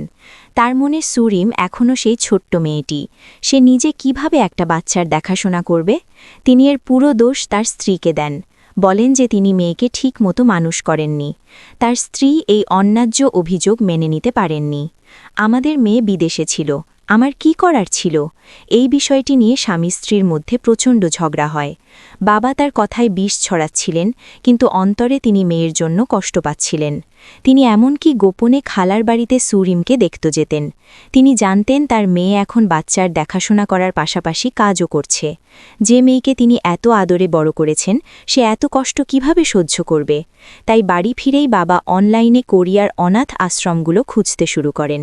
তিনি এমন একটা জায়গা খুঁজছিলেন যেখানে তার নাতনি ভালোভাবে থাকবে। সব প্রস্তুতি নেওয়ার পর তিনি তার শ্যালক অর্থাৎ খালুর কাছে সাহায্য চান। তিনি বলেন যে একজন দাদু হিসেবে তিনি বাচ্চাকে নিয়ে বাইরে ঘুরতে যাবেন। তিনি তাকে না দেখে থাকতে পারছিলেন না। খালু বুঝতে পারেন যে বাবা অবশেষে বাচ্চাকে মেনে নিয়েছেন এবং তিনি নিশ্চিতভাবেই সুরিমের জন্য খুশি ছিলেন। সর্বোপরি রক্তের টান তো আছেই, আর এভাবেই সবাইকে ধোঁকা দিয়ে বাবা তার নাতনিকে একটি অনাথ আশ্রমে রেখে চলে আসেন। ছোট্ট মেয়েটি যতই কাঁদুক না কেন, তার মন গলেনি। একবার যখন সুরিম জানতে পারল যে তার বাবা তার বাচ্চাকে ফেলে এসেছেন, সে পুরোপুরি ভেঙে পড়ে। তার মনে হচ্ছিল কেউ যেন তার হৃদয়ে ছুরি বসিয়ে দিয়েছে। সে জানত সে তার বাবা মাকে কষ্ট দিয়েছে, সেটা তার দোষ ছিল। এখন সে শুধু তার বাবার কাছে মিনতি করছিল বাচ্চাকে ফিরিয়ে আনার জন্য। কিন্তু বৃদ্ধ লোকটি স্পষ্ট জানিয়ে দেন সে যেন আর কখনো বাচ্চার পেছনে না যায়। ২০ বছরের একটা মেয়ের নিজের জীবনটা গোছানো উচিত। এ কথা বলে বাবা তার ঘরে ফিরে যান এবং নিজের চোখের জল মুছেন। তিনি যদি তার মেয়ের ভবিষ্যৎ নিয়ে চিন্তিত না হতেন, তবে তিনি নিজেই কখনো বাচ্চাকে ছেড়ে আসতেন না। সুরিম জানত না যে তার বাবা বাচ্চাকে কোথায় পাঠিয়েছে, তাই সে পাগলের মতো রাস্তায় তার সন্তানকে খুঁজতে থাকে। কিন্তু এই অবস্থায়ও তাকে কাজে যেতে হয়, কারণ সেদিন একটি গুরুত্বপূর্ণ প্রোডাক্ট লঞ্চ ছিল। সে যদি কারণ ছাড়া অনুপস্থিত থাকে, তবে তা তার সহকর্মীদের ওপর বোঝা হয়ে দাঁড়াবে। তাই মেয়ের জন্য দুশ্চিন্তা বুকে নিয়েই সুরিম লঞ্চ ইভেন্ট সম্পন্ন করে। সৌভাগ্যক্রমে অবশেষে সে তার ছোট ভাইয়ের কাছ থেকে একটি কল পায়, যে তাকে জানায় তাদের মা বাচ্চাকে খুঁজে পেয়েছেন। সুরিমের বুকের পাথর নেমে যায়। বাড়ি ফিরেই সে মেয়েকে শক্ত করে জড়িয়ে ধরে। সে যদি তার বাচ্চাকে হারাতো, সে নিজেও মরে যেত। বাবা যেন বাচ্চাকে আবার অনাথ আশ্রমে পাঠাতে না পারেন, সেজন্য সুরিম তার জিনিসপত্র প্যাক করে মেয়েকে নিয়ে গোপনে বাড়ি ছেড়ে চলে যায়। এবার সে তার খালার কাছে সাহায্য চায় না, পরিবর্তে সে তার বেস্ট ফ্রেন্ডের সাথে যোগাযোগ করে। সুরিমের পুরো গর্ভাবস্থায় তার বেস্ট ফ্রেন্ড তার সাথেই ছিল। সে সুরিমের সব গোপন কথা জানত। ঠিক যখন দুই বান্ধবী অ্যাপার্টমেন্টের গেটের কাছে দেখা করল, তখন হঠাৎ সেখানে জং উ হাজির হল। আসলে সে সুরিমের বান্ধবীর সাথে দেখা করতে এসেছিল এটা জানতে যে তার প্রাক্তন প্রেমিকা গত 2 বছর ধরে কি করছিল। কিন্তু গাড়ি থেকে নেমেই সে দেখল সুরিম একটি বাচ্চা কোলে নিয়ে তার পাশ দিয়ে হেঁটে যাচ্ছে, এবং তার বান্ধবী এই ছোট বাচ্চাটিকে দেখে একটুও অবাক হল না। উল্টো সে বলল যে বাচ্চাটা কত বড় হয়ে গেছে। এই দৃশ্য দেখে জং উয়ের গল্পে জং উ এবং ইয়ং উ একই ব্যক্তি, মাথায় একটা চিন্তা খেলে গেল। সুরিমের কোলের বাচ্চাটা কি তার হতে পারে? নিজের সন্দেহ দূর করতে পরের দিন সে সুরিমকে ডেকে সরাসরি জিজ্ঞেস করল, গতবার তুমি আমাকে যে বাচ্চাটা দেখিয়েছিলে, ওটা কি সত্যিই কোনো আত্মীয়ের? সুরিম আশা করেনি তার এক্স এমন একটা প্রশ্ন করবে, কিন্তু বাচ্চার পরিচয় গোপন রাখতে সে দৃঢ়ভাবে বলল যে হ্যাঁ, ওটা তার আত্মীয়েরই বাচ্চা, আর জং উ যেন তার পারিবারিক বিষয় নাক না গলায়। এ কথা বলেই সে দ্রুত সেখান থেকে চলে গেল। জং উ তখন ভাবল হয়তো সে একটু বেশিই ভেবে ফেলেছে। এদিকে বান্ধবীর সাহায্য পাওয়ায় সুরিম এখন পুরোপুরি নিজের কাজে মনোযোগ দিতে পারছিল। ইদানিং ডং জুনের সাথে কাটানো মুহূর্তগুলো তাদের মধ্যে এক বিশেষ ঘনিষ্ঠতা তৈরি করেছিল। একে অপরের প্রতি অনুভূতি জাগাটা স্বাভাবিক হয়ে উঠছিল। কিন্তু ডং জুনের ফিয়ন্সে মায়ার নজর থেকে এই ঘনিষ্ঠতা এড়াতে পারল না। এরপর থেকে মায়া তাদের প্রতিটি পদক্ষেপে নজর রাখতে শুরু করল। সে ভয় পাচ্ছিল যে সুরিম তার চোখের সামনে দিয়ে তার ভালোবাসার মানুষকে কেড়ে নেবে, আর সে যা ভয় পেয়েছিল ঠিক সেটাই খুব দ্রুত ঘটে গেল। একদিন গোডাউনে কাপড় খোঁজার সময় সুরিম পা পিছলে পড়ে যেতে নিলে ঠিক সময় ডংজুন এসে তাকে ধরে ফেলে এবং নিজের বুকে টেনে নেয়। সে সুরিমকে এত শক্তভাবে জড়িয়ে ধরেছিল যে ভারী জিনিসপত্র সব নিজের ওপর পড়তে দেয়। দুর্ভাগ্যবশত মায়াও এই দৃশ্য দেখে ফেলে। ডংজুন তা জানত না। সে সুরিমের মুখটা ধরে জিজ্ঞেস করল, তুমি ব্যথা পাওনি তো? ঠিক সেই মুহূর্তে সুরিমের মনেও একটা দোলা লাগল। প্রথমবারের মতো সে ডংজুনের জন্য কিছু অনুভব করল। সেখানে দাঁড়িয়ে মায়া নিজের চোখে দেখল কিভাবে দুজন চোখে চোখে কথা বলছে। রাগে ফেটে পড়ে সে গোডাউন থেকে বেরিয়ে গেল। তার বাগদত্তা ডংজুন চলে যাওয়ার পর মায়া ফিরে এসে সুরিমের ঠিক সামনে দাঁড়াল। সে সুরিমকে চিৎকার করে বলতে লাগল, সে আমার লোক। তুমি তাকে বারবার কেন ডাকো? তোমার উদ্দেশ্য কি? মায়া সুরিমকে সাবধান করে দিল যেন সে ডংজুনের ধারে কাছে না যায়, তার দিকে না তাকায় এবং তাকে দেখে না হাসে। সে যদি আবার এমন করে তবে তাকে ছেড়ে কথা বলা হবে না। সুরিম এই চরের কোনো প্রতিবাদ করল না। নিজেই বুঝতে পারছিল না যে কেন সে ডংজুনের প্রতি অন্যরকম অনুভব করছে। যেহেতু সে একজন সিঙ্গেল মাদার, সে জানত যে সে ডংজুনের যোগ্য নয়, তাই সে দূরত্ব বজায় রাখার চেষ্টা করল। কিন্তু সুরিমের চেষ্টা সত্ত্বেও মায়া তাকে ক্ষমা করল না। এই সপ্তাহান্তেই ডংজুনের সাথে মায়ার এঙ্গেজমেন্ট হওয়ার কথা ছিল। তবুও মায়া ইচ্ছে করেই সুরিমকে তার এঙ্গেজমেন্ট গাউন ডিজাইন করতে বলল। সুরিম আপত্তি না করে রাজি হয়ে গেল এবং সারা রাত জেগে ডিজাইন শেষ করল। কাজ শেষ হওয়ার পর গাউন ট্রায়াল দেওয়ার জন্য সুরিম ডংজুনকে অফিসে ডাকল। সুরিম পুরোটা সময় এমনভাবে আচরণ করল যেন তার কিছুই যায় আসে না, যা দেখে ডংজুনের রাগ হচ্ছিল। সে বিশ্বাস করতে পারছিল না যে সুরিমের মনে ডংজুনের জন্য এক ফোঁটাও ভালোবাসা নেই। এত সহজেই সে তার এঙ্গেজমেন্ট গাউন ডিজাইন করছে, বিষয়টা ডংজুনের হজম হচ্ছিল না। সে চাইছিল সুরিম অন্তত একটু কষ্ট পাক বা ঈর্ষান্বিত হয়। সে জিজ্ঞেস করল, তুমি কি সত্যি এই কাজটা করে খুশি? সুরিম উত্তর দিল, হ্যাঁ, আমি সত্যিই খুশি। অবশেষে ডংজুন এবং মায়ার এঙ্গেজমেন্টের দিন ঘনিয়ে এলো। সবাই অনুষ্ঠানে উপস্থিত, কিন্তু ডংজুন আসেনি, কারণ রাস্তায় আসার সময় তার মন জুড়ে শুধু সুরিমের স্মৃতি ভাসছিল। তাদের কাটানো সব মিষ্টি মুহূর্ত চোখের সামনে ভেসে উঠছিল। সেই মুহূর্তে সে নিশ্চিত হয়ে গেল যে সে সত্যি সুরিমের প্রেমে পড়েছে। তাই সে মাঝ রাস্তায় গাড়ির দিক ঘুরিয়ে নিল। বাগদত্তাকে অনুষ্ঠানস্থলে অপেক্ষায় রেখে সে তার ভালোবাসার মানুষের কাছে চলে গেল এবং তাকে কিস করল। তার হৃদয় ও মন এখন শুধু সুরিমকে ঘিরে। তাই সে আর ছোটবেলার বন্ধু মায়াকে বিয়ে করতে পারবে না, যাদের বিয়ে পারিবারিকভাবে ঠিক করা ছিল। এখন সে অন্য একটা মেয়ের জন্য তাকে ছেড়ে যেতে চাইছে। ডংজুন মনে মনে অপরাধ বোধ করছিল এবং শুধু সরি বলতে পারল। সে মায়াকে জানালো যে এই সম্পর্ক কখনো ভালোবাসার উপর ভিত্তি করে তৈরি হয়নি। বাবা মায়ের জোর করে চাপিয়ে দেওয়ার সম্পর্ক কখনো ভালো পরিণতি আনে না। তাই এমনটা হওয়াই স্বাভাবিক ছিল। মায়া অপমানিত বোধ করল এবং ডংজুনকে চড় মারল, কিন্তু তারপরও সে ডংজুনকে নিজের সাথে বেঁধে রাখতে চাইছিল। তবে এবার ডংজুন মায়ার সাথে এনগেজমেন্ট ভেঙে দেওয়ার কঠিন সিদ্ধান্ত নিয়েছিল। সে তার বাবাকে সত্যিটা স্বীকার করে বলল যে সে অন্য কাউকে ভালোবাসে এবং মায়াকে বিয়ে করতে পারবে না। কিন্তু তার এই পদক্ষেপ তার সৎ মায়ের পরিকল্পনায় জল ঢেলে দিল, কারণ সৎ মাই ডংজুনের সাথে মায়ের বিয়ে ঠিক করেছিল, যাতে তার স্বামীর সম্পত্তি নিজের নামে করে নিতে পারে। নিজের পরিকল্পনা ব্যর্থ হতে দিতে না চেয়ে সৎমা পরের দিন সুরিমের মায়ের সাথে কথা বললেন। দুজনেই সমাজের উচ্চবিত্ত নারী, যারা বিভিন্ন পার্টিতে দেখা করতেন। সৎমা সুরিমের মাকে ইচ্ছে করেই জানালেন যে তার ছেলে এনগেজমেন্ট ভেঙে দিয়েছে এবং হয়তো এর কারণ তার মেয়ে সুরিম। এ কথা শুনে সুরিমের মা বিশ্বাস করতে পারলেন না। তিনি সঙ্গে সঙ্গে মেয়ের মুখোমুখি হয়ে সত্যটা জানতে চাইলেন। তুমি কি এই ছেলেটার জন্যই তোমার বাচ্চার বাবাকে খোঁজা বন্ধ করে দিয়েছ? সুরিম দ্রুত বুঝিয়ে বলল যে এমন কিছুই ঘটছে না। ভিক্টরি গ্রুপের উত্তরাধিকারীর সাথে তার কোনো বিশেষ সম্পর্ক নেই। এসবই শুধু গুজব। এ কথা শুনে তার মায়ের মন শান্ত হল। যদি সত্যিই এমন কিছু হতো তবে তিনি কখনো মেয়েকে ক্ষমা করতেন না। মনে মনে তিনি এখনও চাইতেন মেয়ে তার এক্স জং উকে ফিরিয়ে আনুক, অন্তত সে যেন বাচ্চার ব্যাপারে জানতে পারে। ফেরার পথে সুরিমের মায়ের সাথে এক অপরিচিত লোকের ধাক্কা লাগে। দুজনেই সরি বলে চলে যায়। সুরিমের মা জানতেন না ওই লোকটি কে ছিল। সুরিম জানত যে একজন সিঙ্গল মাদার হিসেবে সে ডংজুনের যোগ্য নয়, তাই সে এই ভালোবাসা থেকে পালিয়ে বেড়াচ্ছিল। এখন সে শুধু কঠোর পরিশ্রম করে নিজেকে এবং মেয়েকে খাওয়াতে চাইছিল। কিন্তু সুরিম যখন নিজের পুরো শক্তি কাজের পেছনে দিচ্ছিল, তখন তার কারণে তার বাবা এক বিশাল বিপদে পড়লেন। সেদিন ছিল তার বাবার প্রমোশনের হিয়ারিং। সবকিছু ঠিক থাকলে তিনি ডিরেক্টর হতেন। প্রথমে তার বাবার উত্তরগুলো খুব ভালো ছিল, কিন্তু হঠাৎ মিডিয়ার সামনে সুরিম একজন অবিবাহিতা মা এই গোপন খবর ফাঁস হয়ে যায়। হিয়ারিংয়ে কেউ সরাসরি প্রশ্ন করে বসে, আপনার বাড়িতে যে ছোট বাচ্চাটিকে দেখা যায় সেটি, আর কেনই বা তাকে আত্মীয়দের কাছে রেখেছিলেন? এ কথা শুনে তার বাবা ঘাবড়ে গেলেন। তিনি ভাবতেই পারেননি মেয়ের গোপন কথা এভাবে সামনে চলে আসবে। পুরো হল নিঃশ্বাস বন্ধ করে রাখল। আসলে রিপোর্টাররা সব তথ্য আগেই জোগাড় করেছিল। তারা মিডিয়ার সামনে প্রমাণ পেশ করার আগেই সুরিমের বাবা মুখ খুললেন। ওই বাচ্চাটা আমার অবৈধ সন্তান, আমার নিজের রক্ত। একটি বিশ্বাসযোগ্য কারণ দাঁড় করাতে বাবা মিডিয়াকে বললেন যে তার নাতনি আসলে তার নিজেরই অবৈধ সন্তান। পুরো হলে রাগের গুঞ্জন উঠল। আসলে ব্যাপারটা খুব কষ্ট লাগল। পুরো গল্পটা এক্সপ্লেন করতে গিয়ে বুকটা হুহো করে উঠল। চোখের পানি ধরে রাখতে পারলাম না।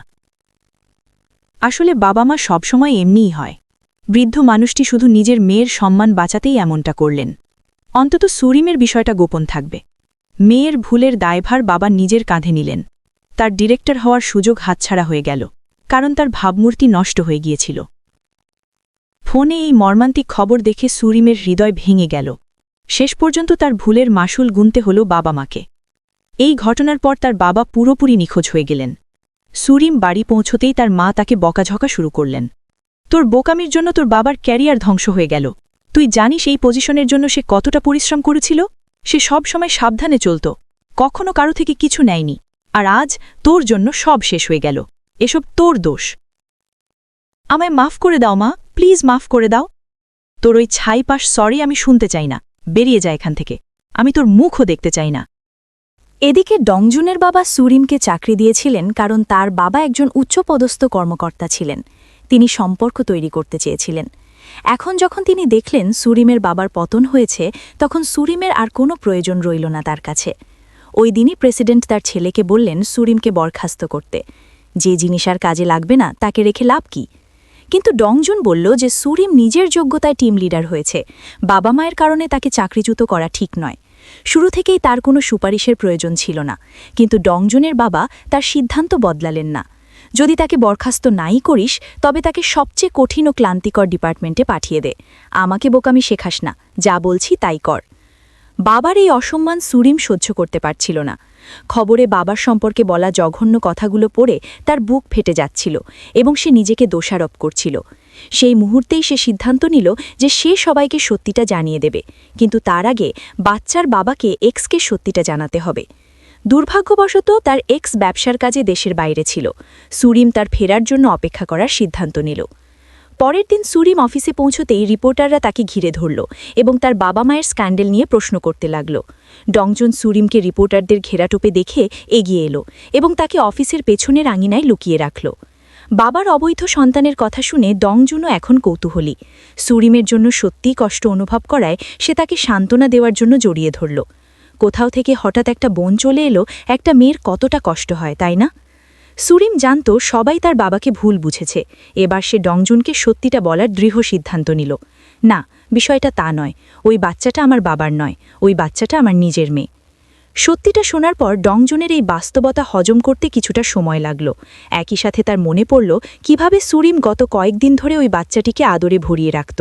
ওই কোমল দৃষ্টি একমাত্র একজন মায়েরই হতে পারে।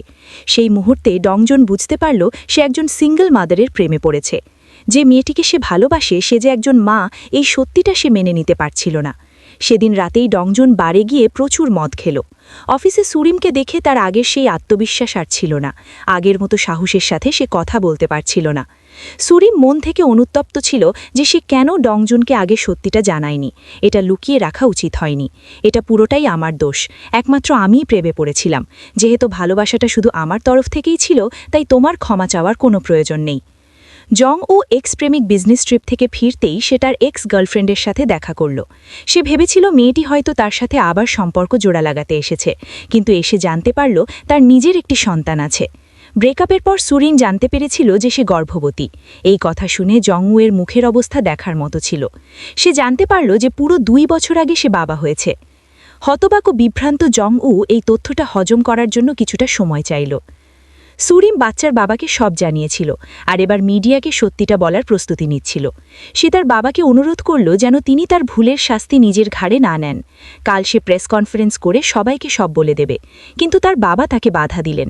তিনি বললেন, আমি তো আমার পজিশন হারিয়েই ফেলেছি, মানুষের কথায় আমার কিছু যায় আসে না, কিন্তু এই পৃথিবীতে একটা মেয়ের সম্মান কতটা জরুরি। যদি সবাই জেনে যায় যে 20 বছরের একটা মেয়ে অবিবাহিতা মা হয়েছে, তবে মানুষ কি না বলবে। এই গোপন কথা চিরকালের জন্য লুকিয়ে রাখাই ভালো। এটা তোমার আর বাচ্চার দুজনের জন্যই ভালো। বাবার প্রবল চাপের মুখে সুরিম রাজি হল এবং চুপ থাকার সিদ্ধান্ত নিল। একই সাথে বাবার চাকরি চলে যাওয়ায় তাকেও ডিজাইন টিমের লিডের পদ ছাড়তে হল। একটি গুরুত্বপূর্ণ প্রজেক্টের লিডার এখন একজন সাধারণ কর্মচারী।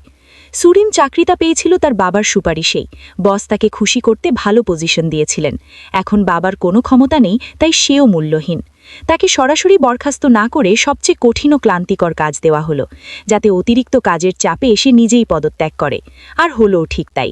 প্রথম দিনই একজন সিনিয়র কর্মচারী সুরিমের ওপর ভীষণ বকাবকি করল। তার স্ট্যামিনা কম এবং সে কাজে আনারই বলে অপবাদ দেওয়া হলো। যখন ডংজুন জানতে পারল তার ভালোবাসার মানুষটি গোডাউনে কাজ করছে, তখন তার রাগ চরমে পৌঁছল। সে বাবার কাছে গিয়ে জিজ্ঞেস করল কেন তিনি এমনটা করেছেন, কিন্তু বাবা উল্টে তার ওপর রেগে গেলেন। ওই একটা মেয়ে তোমার পুরো প্রজেক্ট নষ্ট করে দিচ্ছে। তুমি কি এতটা বোকা? নিজের হুঁশে আসো। গোডাউনে সুরিমকে এমন অবস্থায় দেখা ডংজুনের পক্ষে অসহ্য ছিল, তাই সে লুকিয়ে তার সাথে দেখা করতে গেল। ভেতরে ঢুকেই দেখল একজন সিনিয়র সুরিমের উপর চিৎকার করছে। ভালোবাসার মেয়েটিকে এমন যন্ত্রণায় দেখে ডংজুনের বুক ব্যথায় ভরে গেল। সে এগিয়ে গিয়ে সুরিমের হাত ধরে তাকে চাকরি ছেড়ে দিতে বলল। একজন ডিজাইনার কিভাবে গোডাউনের কাজ করতে পারে? সুরিম বোঝালো যে তাকে তার মেয়েকে খাওয়াতে হবে, তাই কাজ যত কঠিনই হোক সে ছাড়বে না। সে ডংজুনকে তার ব্যাপারে নাক গলাতে বারণ করে, কারণ তারা আলাদা জগতের মানুষ। সে ডংজুনের জন্য কোনো সমস্যা তৈরি করতে চায় না। এই কথাগুলো ডংজুনের হৃদয় ভেঙে দিল। সে কিছুতেই দেখতে পারছিল না তার ভালোবাসার মানুষটি একাই এত কষ্ট সহ্য করছে। তার এক্স যদি ভালো মানুষ হতো তবে সে নিশ্চয়ই সাহায্যে এগিয়ে আসত। সেদিন রাতে অশান্ত মনে ডংজুন রাস্তায় গাড়ি চালানোর সময় সুরিমকে জং উয়ের সাথে দেখতে পেল। এটা দেখে সে স্তব্ধ হয়ে গেল। প্রথমে বুঝতে না পারলেও পরে তার মনে পড়ল একবার সুরিম ও জং উ একসাথে ডিনার করতে গিয়েছিল এবং দেখা হওয়ার সময় তাদের অভিব্যক্তি অন্যরকম ছিল। সেই মুহূর্তেই ডংজুন বুঝতে পারল জং উই সুরিমের এক্স। সে বারে গিয়ে আবার প্রচুর মদ খেল। তার ভয় হচ্ছিল সুরিম কি তার মেয়ের জন্য আবার এক্সের কাছে ফিরে যাবে, কারণ জং উয়ের তার স্ত্রীর সাথে ডিভোর্সের মামলা এখনও চলছিল এবং সম্পত্তি নিয়ে বিবাদের কারণে চূড়ান্ত হতে আরও অন্তত 5 মাস লাগবে। সে এখনও নতুন বিয়ের কথা ভাবছিল না। পরের বার যখন দেখা হলো, সুরিম তাকে বাবা মায়ের সাথে দেখা করতে বলল, যাতে তারা বাচ্চার বাবাকে চিনতে পারে। জং উ না করতে পারল না এবং রাজি হয়ে গেল। পরের দিন জং উ উপহার নিয়ে সুরিমের বাড়িতে হাজির হল। হবু জামাইকে দেখে তার মা খুব খুশি হলেন। ছেলেটি দেখতে ভালো এবং ভালো পরিবারের। মেয়ের জীবনটা এবার শিথিল হচ্ছে। বাবা প্রথমে তেমন কোনো আবেগ দেখাননি, কিন্তু জং উ যখন বলল যে সে সুরিমের দায়িত্ব নেবে, তখন বাবা তাকে একপাশে নিয়ে কথা বললেন।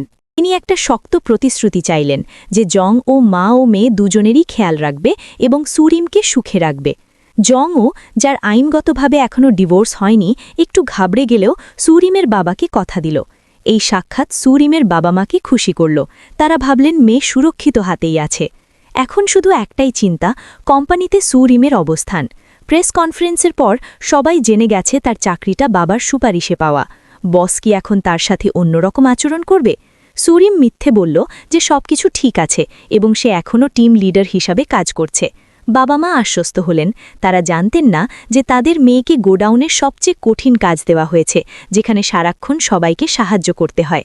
সুরিমকে এই অবস্থায় দেখা ডংজুনের পক্ষে অসম্ভব ছিল, তাই সে সুরিমের তৈরি করা নতুন প্রজেক্টের প্ল্যান তার বাবাকে দেখালো।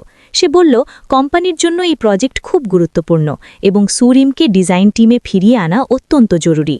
অবশেষে প্রজেক্টের খাতিরে তার বাবা রাজি হলেন এবং পরের দিন সুরিমকে ডিজাইন টিমে ফিরিয়ে আনা হলো।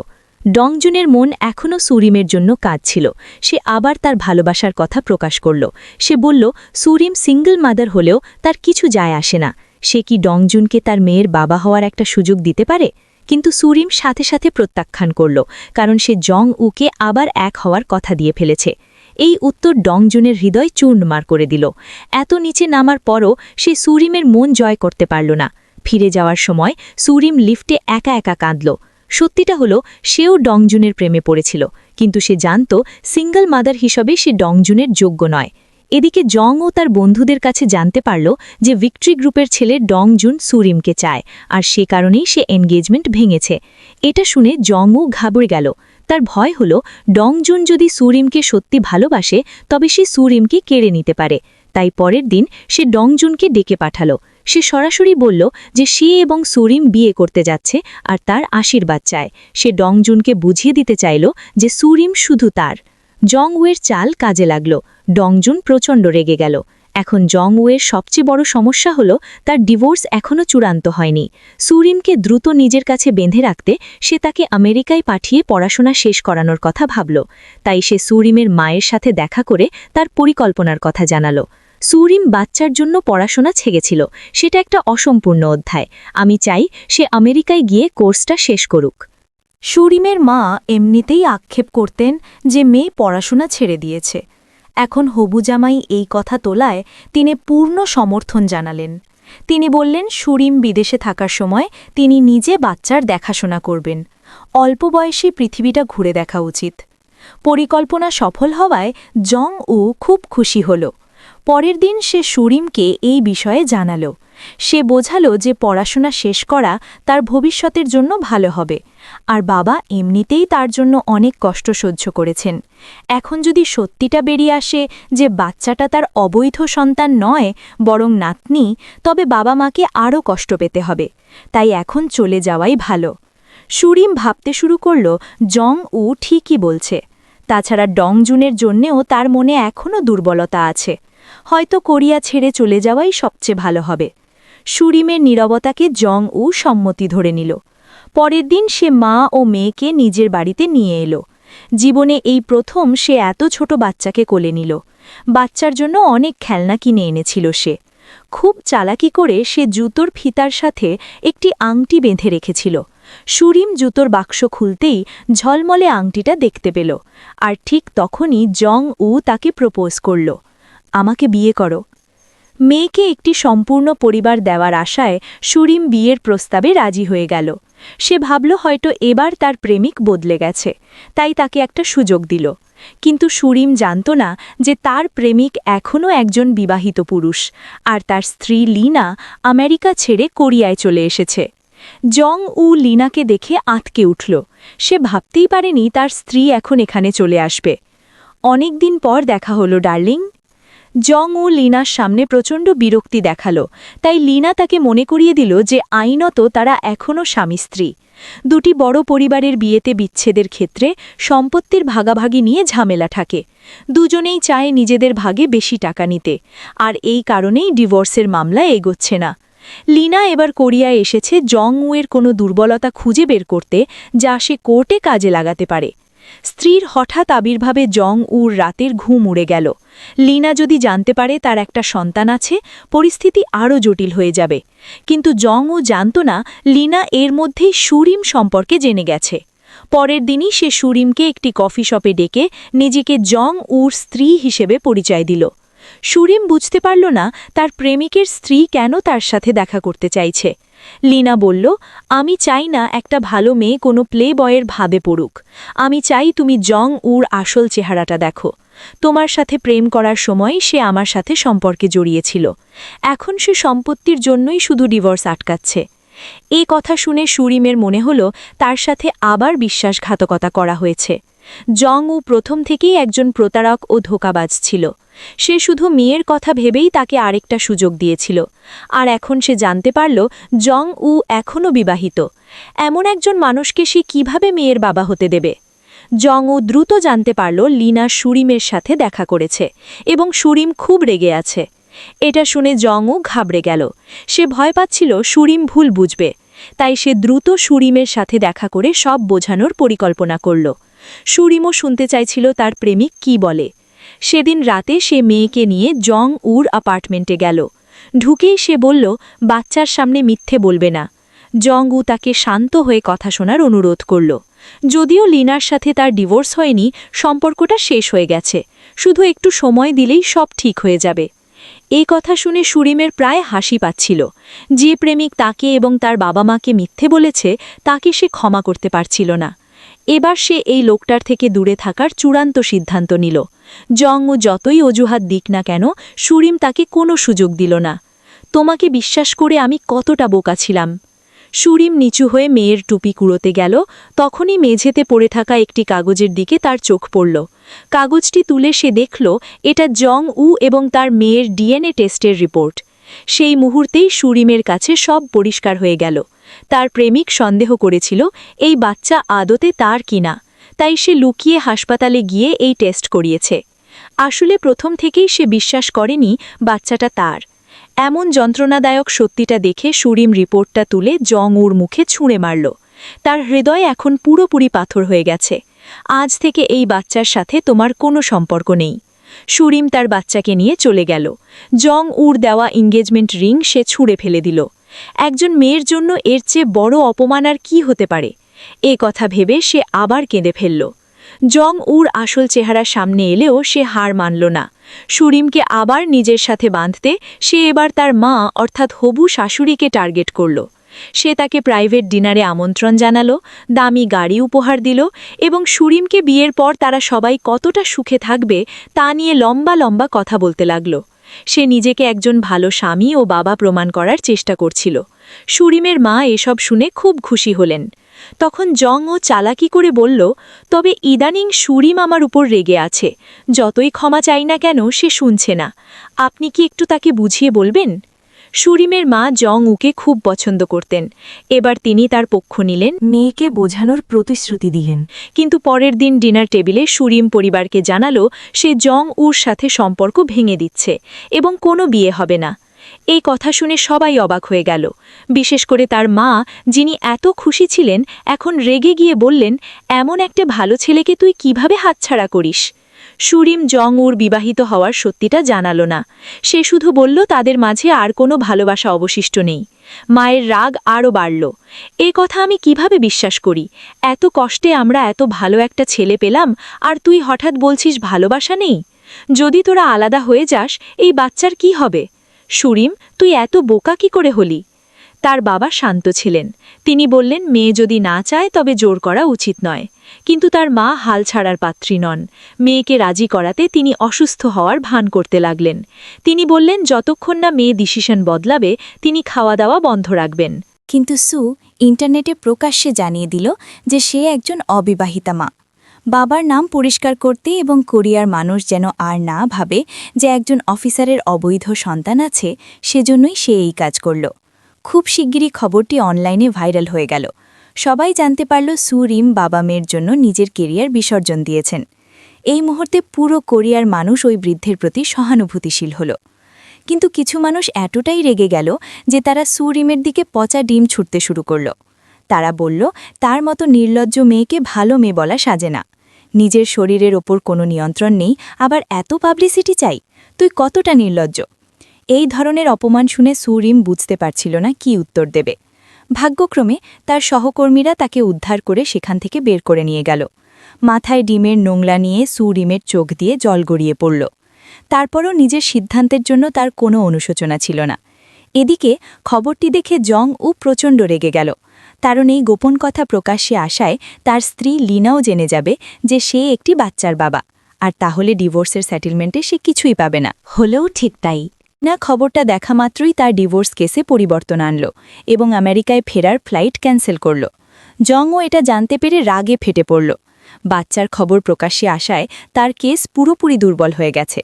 পরের দিন সে সুরিমকে ডেকে তার উপর চিৎকার করতে লাগল, বাচ্চার ব্যাপারে সবাইকে জানানোর আগে তুমি আমার সাথে কথা বললে না কেন? এখন আমার ডিভোর্স কেস আরও কঠিন হয়ে গেল। সুরিম এবার আর কোনো ব্যাখ্যা দিতে চাইল না। সে জং উয়ের দেওয়া এঙ্গেজমেন্ট রিং ফেরত দিল। তার সিদ্ধান্ত চূড়ান্ত। সে মন থেকে এই সম্পর্ক থেকে বেরিয়ে আসতে চাইছিল। আমার বাচ্চার এখন কোনো বাবার দরকার নেই। যে লোক আমার আড়ালে ডিএনএ টেস্ট করায়, যে প্রথম থেকেই বিশ্বাস করেনি বাচ্চা তার আমার মেয়ের বাবা হওয়ার কোনো অধিকার নেই। কিন্তু জং ও এখনও তার প্রথম ভালোবাসাকে আঁকড়ে ধরে থাকতে চাইছিল।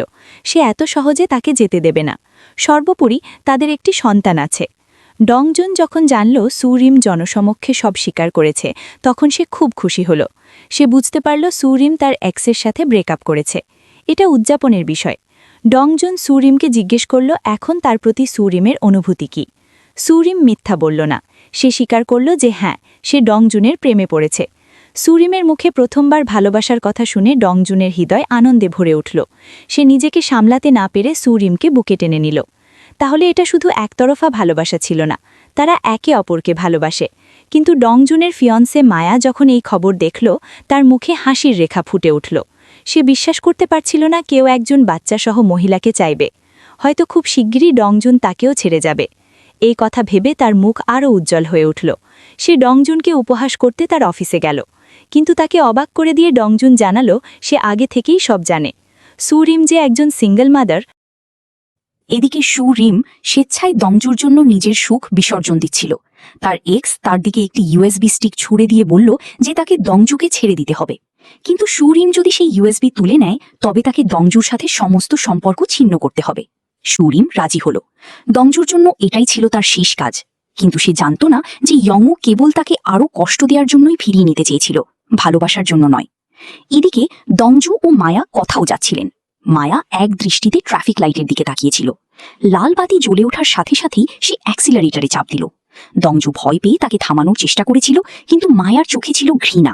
সে সামনের গাড়ির দিকে সরাসরি ধাক্কা মারার উদ্দেশ্যে তাকিয়েছিল। একটি বড় দুর্ঘটনা ঘটে গেল। মায়াকে অচেতন অবস্থায় হাসপাতালে নিয়ে যাওয়া হলো, আর সে নিজের অপরাধ ঢাকতেই এইসব করেছিল। ঠিক গতকালই সে চেয়ারম্যানকে পদচ্যুত করতে সাহায্য করেছিল এবং দংজুর সৎ মা গ্রুপের সিইও পদ দখল করেছিল। সে জানত না যে তার পার্টনার জংউ আসল অ্যাকাউন্টের ইউএসবিটি সুরিমকে দিয়ে দিয়েছে। সুরিম সেই ইউএসবি দংজুকে না দিয়ে মায়ার কাছে গেল। সে মায়াকে ইউএসবিটি দিয়ে বলল যে সে দংজুকে ছেড়ে জংউর কাছে ফিরে যাচ্ছে, এই আশায় যে মায়া হয়তো তাকে ক্ষমা করে দেবে। মায়া কখনোই ভাবেনি সুরিম এমন আত্মত্যাগ করবে। সুরিম এবং দংজুর প্রতি ঈর্ষাকাতর হলেও সে দংজুকে হতাশায় ডুবতে দেখতে পারল না। সে দংজুকে ইউএসবিটি দিয়ে দিল। দংজু জানত না যে এই ইউএসবিটি সুরিমের সুখের বিনিময়ে পাওয়া। এখন তাকে সেই মানুষটিকে খুঁজে বের করতে হবে যে তার বাবাকে ফাঁসিয়েছে। সে ক্লু খুঁজতে ভিলায় গেল। সেখানে সে একটি হাইওয়ে টোল রসিদ পেল এবং দ্রুত ভিলা থেকে বেরিয়ে গেল। কেয়ারটেকার সাথে সাথে সোফিকে কল করে দংজুর আসার খবর দিল। সোফি ভয় পেয়ে গেল। দংজু টোল প্লাজায় পৌঁছালো। সেখানে সিসিটিভি ক্যামেরা ছিল। পুলিশের সাহায্যে সে ফুটেজ পরীক্ষা করল। দ্রুত পুলিশের কাছ থেকে একটি মেসেজ এলো। তার সন্দেহ অনুযায়ী সোফি ভিলায় টাকা লুকিয়েছিল। সোফি বাড়িতে বসে দংজুর ভয়ে উদ্বিগ্ন ছিল। সে তার মাকে বলল দংজু এলে যেন বলে সে বাড়িতে নেই। কিন্তু সে বের হওয়ার আগেই দংজু এসে পড়ল। সে আসল অ্যাকাউন্টের ইউএসবি সোফির সামনে রাখল। সোফি নির্দোষ সাজার ভান করতে লাগলো। কেউ কি চেয়ারম্যানকে ফাঁসিয়েছে? দংজু তার কথা এড়িয়ে টোল রসিদটি দেখালো। সোফির চেহারার রং পাল্টে গেল। সে বলল সে শুধু ঘুরতে গিয়েছিল এবং তার কাছে টাকা লুকানোর কোনো প্রমাণ নেই। দংজু পুলিশ স্টেশনে যাওয়ার কথা তুলতেই সোফি ভয় পেল যে সব ফাঁস হয়ে যাবে। সে বলল সে নিজেই তাকে সেখানে নিয়ে যাবে। যাওয়ার পথে সে সুযোগ খুঁজছিল, যদি কোনো দুর্ঘটনা ঘটে তবে আর পুলিশ স্টেশনে যেতে হবে না। তার পরিকল্পনা অনুযায়ী কাজ হলো। সোফি ইচ্ছাকৃতভাবে দুর্ঘটনা ঘটালো। দংজু ভাবতেও পারেনি সে এত বিপজ্জনক হতে পারে। সৌভাগ্যবশত প্রমাণ হাতে থাকায় চেয়ারম্যান জেল থেকে মুক্তি পেলেন। সবকিছু শেষ হওয়ার পর সুরিম দংজুকে বিদায় জানানোর সিদ্ধান্ত নিল। সে তাকে জানালো যে সেই ইয়ংউর কাছে ফিরে যাচ্ছে, কারণ সেই তার সন্তানের বাবা। দংজু এতে খুব ধাক্কা খেল। সে বিশ্বাস করতে পারছিল না। এত আবেগপ্রবণ হয়ে নিজেকে মিথ্যে বলো না, তোমার সাথে ভবিষ্যৎ গড়ার আত্মবিশ্বাস আমি হারিয়ে ফেলেছি। সুরিম নিজের সিদ্ধান্ত যেন না বদলায় তাই এত রূঢ় কথা বলে দ্রুত চলে গেল। দংজু তাকে আটকালো এবং জানতে চাইল এসব সত্যি কিনা। সুরিমের হ্যাঁ তাকে ভেঙে চুরমার করে দিল। আলাদা হওয়ার সময় দুজনেরই হৃদয় ব্যথায় ভরে গেল। কিন্তু সুরিম জানত সে চলে গেলেই দংজুর জীবন স্বাভাবিক হবে। কথা অনুযায়ী সুরিম ইয়ংউর কাছে ফিরে গেল। ইয়ংউ তাকে তার বন্ধুদের সাথে পরিচয় করিয়ে দিল। সে খুব স্নেহশীল আচরণ করতে শুরু করল, কিন্তু সুরিম দংজুকে ভুলেছে কিনা তা দেখতে বারবার দংজুর নাম নিচ্ছিল। সুরিম অস্বস্তি বোধ করছিল এবং বন্ধুদের আচরণও অদ্ভুত লাগছিল। এক বন্ধু বাথরুমে যাওয়ার কথা বলে উঠে গেল। সে যেতেই জংউ সুরিমের হাত ছেড়ে দিল। সে স্পষ্ট জানিয়ে দিল যে সে তাকে কেবল শাস্তি দেওয়ার জন্যই ফিরিয়ে এনেছে, ভালোবাসার জন্য নয়। পরের দিন এক পার্টিতে দংজু কিছু জিনিস তুলছিল। তখন এক ওয়েটার তার পিছনের টেবিলে ধাক্কা মারে। টেবিলটি তার উপর পড়তে গেলে সুরিম ঝাঁপিয়ে পড়ে তাকে বাঁচায়। মেয়েটির উপর কাচের টুকরো পড়ে। তাদের চোখাচোখি হয় এবং একে অপরের দৃষ্টিতে তারা উদ্বেগ ও স্মৃতি দেখতে পায়। কিন্তু পরমুহূর্তেই মেয়েটির বয়ফ্রেন্ড এসে তাকে রেগে টেনে নিয়ে যায়। সারা রাস্তা বয়ফ্রেন্ড কিছু বলেনি। সুরিম বুঝতে পারল না, কারণ মাত্র এক সপ্তাহ আগেই সে দংজুকে ছেড়ে ইয়ংউর কাছে ফিরে যাওয়ার প্রতিশ্রুতি দিয়েছিল। সুরিম তার বাবা মাকে জানালো যে সে ইয়ংউ এর অতীতের ভুলগুলো ক্ষমা করে দিয়েছে এবং সন্তান নিয়ে তার সাথে আমেরিকায় চলে যাচ্ছে। তার মা খুব খুশি হলেন। তার চোখে ইয়ংউ লম্বা, সুদর্শন এবং সন্তানের যত্ন নেয়। তার সাথে থাকাই সুরিমের জন্য ভালো। সুরিমও ভেবেছিল ইয়ংউ পাল্টে গেছে। সে জানত না যে সে আরেকটা ষড়যন্ত্রের ফাঁদে পড়তে যাচ্ছে। এদিকে দংজু জানতে পারে যে সুরিম কেবল তাকে বাঁচানোর প্রমাণ জোগাড় করতেই ইয়ংউয়ের কাছে গেছে। মানে সেই ইউএসবি ছিল সব অপকর্মের প্রমাণ। তার হৃদয় ভেঙে যায়। সে কখনোই সুরিমের কষ্ট দেখতে চায়নি। সে তাকে বোঝানোর চেষ্টা করে, কিন্তু সুরিম নিজের সিদ্ধান্তে অটল ছিল। দংজুর মন ভাঙতে সে নির্দয়ভাবে জানিয়ে দেয় যে আগামী মাসে সে আমেরিকায় চলে যাচ্ছে। দংজুকে কিছু বলার সুযোগ না দিয়েই সে চলে যায়। দংজু কিভাবে সুরিমকে বিপদে পড়তে দেখতে পারে? সে ইয়ংউয়ের প্রাক্তন স্ত্রীর সাথে কথা বলে জানতে পারে যে ইয়ংউ সুরিমের ব্যাংক অ্যাকাউন্টের মাধ্যমে মানি লন্ডারিং, কালো টাকা সাদা করার প্রক্রিয়া করছে। প্রাক্তন স্ত্রী ইয়ংউয়ের বিশ্বাসঘাতকতায় এতই ক্ষুব্ধ ছিল যে সে দংজুর সাথে দেখা করতে রাজি হয়। তবে তার আগেই সে ইয়ংউকে শেষ একটি সুযোগ দিতে চেয়েছিল। সে জানতে চেয়েছিল ইয়ংউ তাকে কখনো ভালোবেসেছিল কিনা। জংউ খুব শীতল উত্তর দেয় এবং এসব ফালতু কথাই সময় নষ্ট করতে অস্বীকার করে। তার আচরণ প্রাক্তন স্ত্রীর মন ভেঙে দেয়। সে সব প্রমাণ দংজুকে দিয়ে দেয়। এদিকে জংউ ভয় পেতে শুরু করে যে তার মানি লন্ডারিং ধরা পড়ে যাবে। সে তার লোককে অ্যাকাউন্টটি বন্ধ করতে বলে এবং সাথে সাথে সুরিমের কাছে যায়। সে তাকে তাড়াতাড়ি আমেরিকায় যেতে বলে এবং ভিসার জন্য তার ব্যাংক পাসপোর্ট চায়। সে গোপনে টাকা নিজের অ্যাকাউন্টে ট্রান্সফার করতে চেয়েছিল। সুরিমের একটু সন্দেহ হলেও সে বেশি কিছু ভাবেনি। সে পরদিন পাসপোর্ট দেওয়ার কথা দেয়, কিন্তু পাসপোর্ট জঙ্গুর হাতে পৌঁছানোর আগেই দংজু প্রমাণ নিয়ে হাজির হয়। সবকিছু ফাঁস হয়ে যায়। জঙ্গু ভয় পেয়ে যায়। শীঘ্রই পরিদর্শকরা তাকে অবৈধ অর্থায়নের অভিযোগে গ্রেফতার করে। প্রথম জিজ্ঞাসাবাদের পর তার আইনজীবী তাকে জানায় যে তার শুধু জেলই হবে না, সে নিঃস্ব হয়ে যাবে। জঙ্গু কিভাবে এটা মেনে নেবে? সে সুরিমের অ্যাকাউন্টে যে টাকা রেখেছিল সেই টাকা দিয়েই সে সুরিমকে দিয়ে টাকা তোলানোর কাজ করত। সহজ সরল সুরিম টাকা তুলে জঙ্গুকে দিত, কিন্তু জঙ্গুর গ্রেফতারের খবর আগেই ছড়িয়ে পড়েছিল। সুরিম সবেমাত্র বাড়ি ফিরেছিল, তখন তার বাবা জিজ্ঞেস করেন যে জঙ্গু মানি লন্ডারিং করছিল কিনা। সুরিম হতবাক হয়ে যায়, সে এই বিষয়ে কিছুই জানত না। তার মনে পড়ে জঙ্গু তাকে টাকা তুলতে বলেছিল। সে বুঝতে পারে তাকে ব্যবহার করা হয়েছে।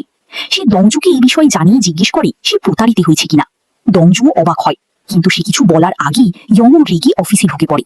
সে সুরিমকে জিজ্ঞেস করে সে তার অজান্তে দংজুর সাথে দেখা করছে কিনা। দংজু আর সহ্য করতে পারল না। সে জিজ্ঞেস করলো জঙ্গু মানি লন্ডারিং এর জন্য সুরিমের পাসপোর্ট ব্যবহার করেছে কিনা। জঙ্গু তা স্বীকার করে। এটি আবারও সুরিমের কাছে জঙ্গুর আসল ভণ্ড রূপটি তুলে ধরে। সে ভাবত সুরিম তাকে ছেড়ে গিয়েছিল বলেই সে এমন আচরণ করছে, কিন্তু এখন সে বুঝতে পারল লোকটা সত্যিই একটা দানব। সুরিম ডিভোর্সের কথা বলে, কিন্তু জঙ্গু কিভাবে রাজি হবে? সে সুরিমকে হুমকি দেয় যে সে যে কোনো মূল্যে প্রতিশোধ নেবে। আর সুরিমের সবচেয়ে বড় দুর্বলতা ছিল তার সন্তান। ঠিক পরের দিন ইয়ংও তার ডিমেনশিয়ায় মানে স্মৃতিভ্রম আক্রান্ত শাশুড়ি এবং মেয়েকে পার্কে নিয়ে যায় এবং বাথরুমে যাওয়ার অজুহাতে তাদের সেখানে ফেলে রেখে আসে। বৃদ্ধা খুব ভয় পেয়ে যান। ঠিক তখনই এক নারী তার নাম ধরে ডাকে। বৃদ্ধা তাকে তার বন্ধু ভেবে তার সাথে চলে যান, আর বাচ্চাটি কিছুটা দূরে রাস্তায় একা পড়ে থাকে। জঙ্গুর সেক্রেটারি বাচ্চাটির দিকে নজর রাখছিল। বাচ্চাটি বিপদ বুঝতে পেরে কাঁদতে শুরু করে। ফুটপাতে ভিড় জমে যায়। সেক্রেটারিও চিন্তিত পথচারীর ভান করে বাচ্চাটির জন্য উদ্বেগ দেখায়। সবাই মায়ের এমন অবহেলার জন্য তাকে গালমন্দ করতে থাকে। সেক্রেটারির উদ্দেশ্য সফল হয়। সে সাথে সাথে পুলিশকে কল করে। বাচ্চাটিকে কাছের পুলিশ স্টেশনে নিয়ে যাওয়া হয়।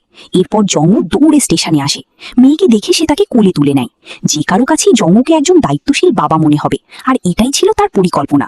আসলে জঙ্গুর বাবা তাকে আলটিমেটাম দিয়েছিলেন, প্রাক্তন স্ত্রীকে পুনরায় বিয়ে করে সন্তানকে ফিরিয়ে আনলে তবেই সে পারিবারিক সম্পত্তির ভাগ পাবে।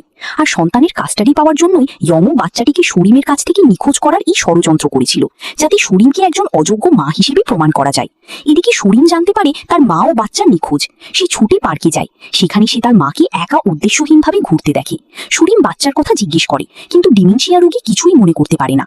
পরিবারের লোকদের প্রশ্নে তার মাথা ব্যথা শুরু হয়। সুরিমের সন্দেহ হয়। সে জানতো এর পিছনে ইয়ংও আছে।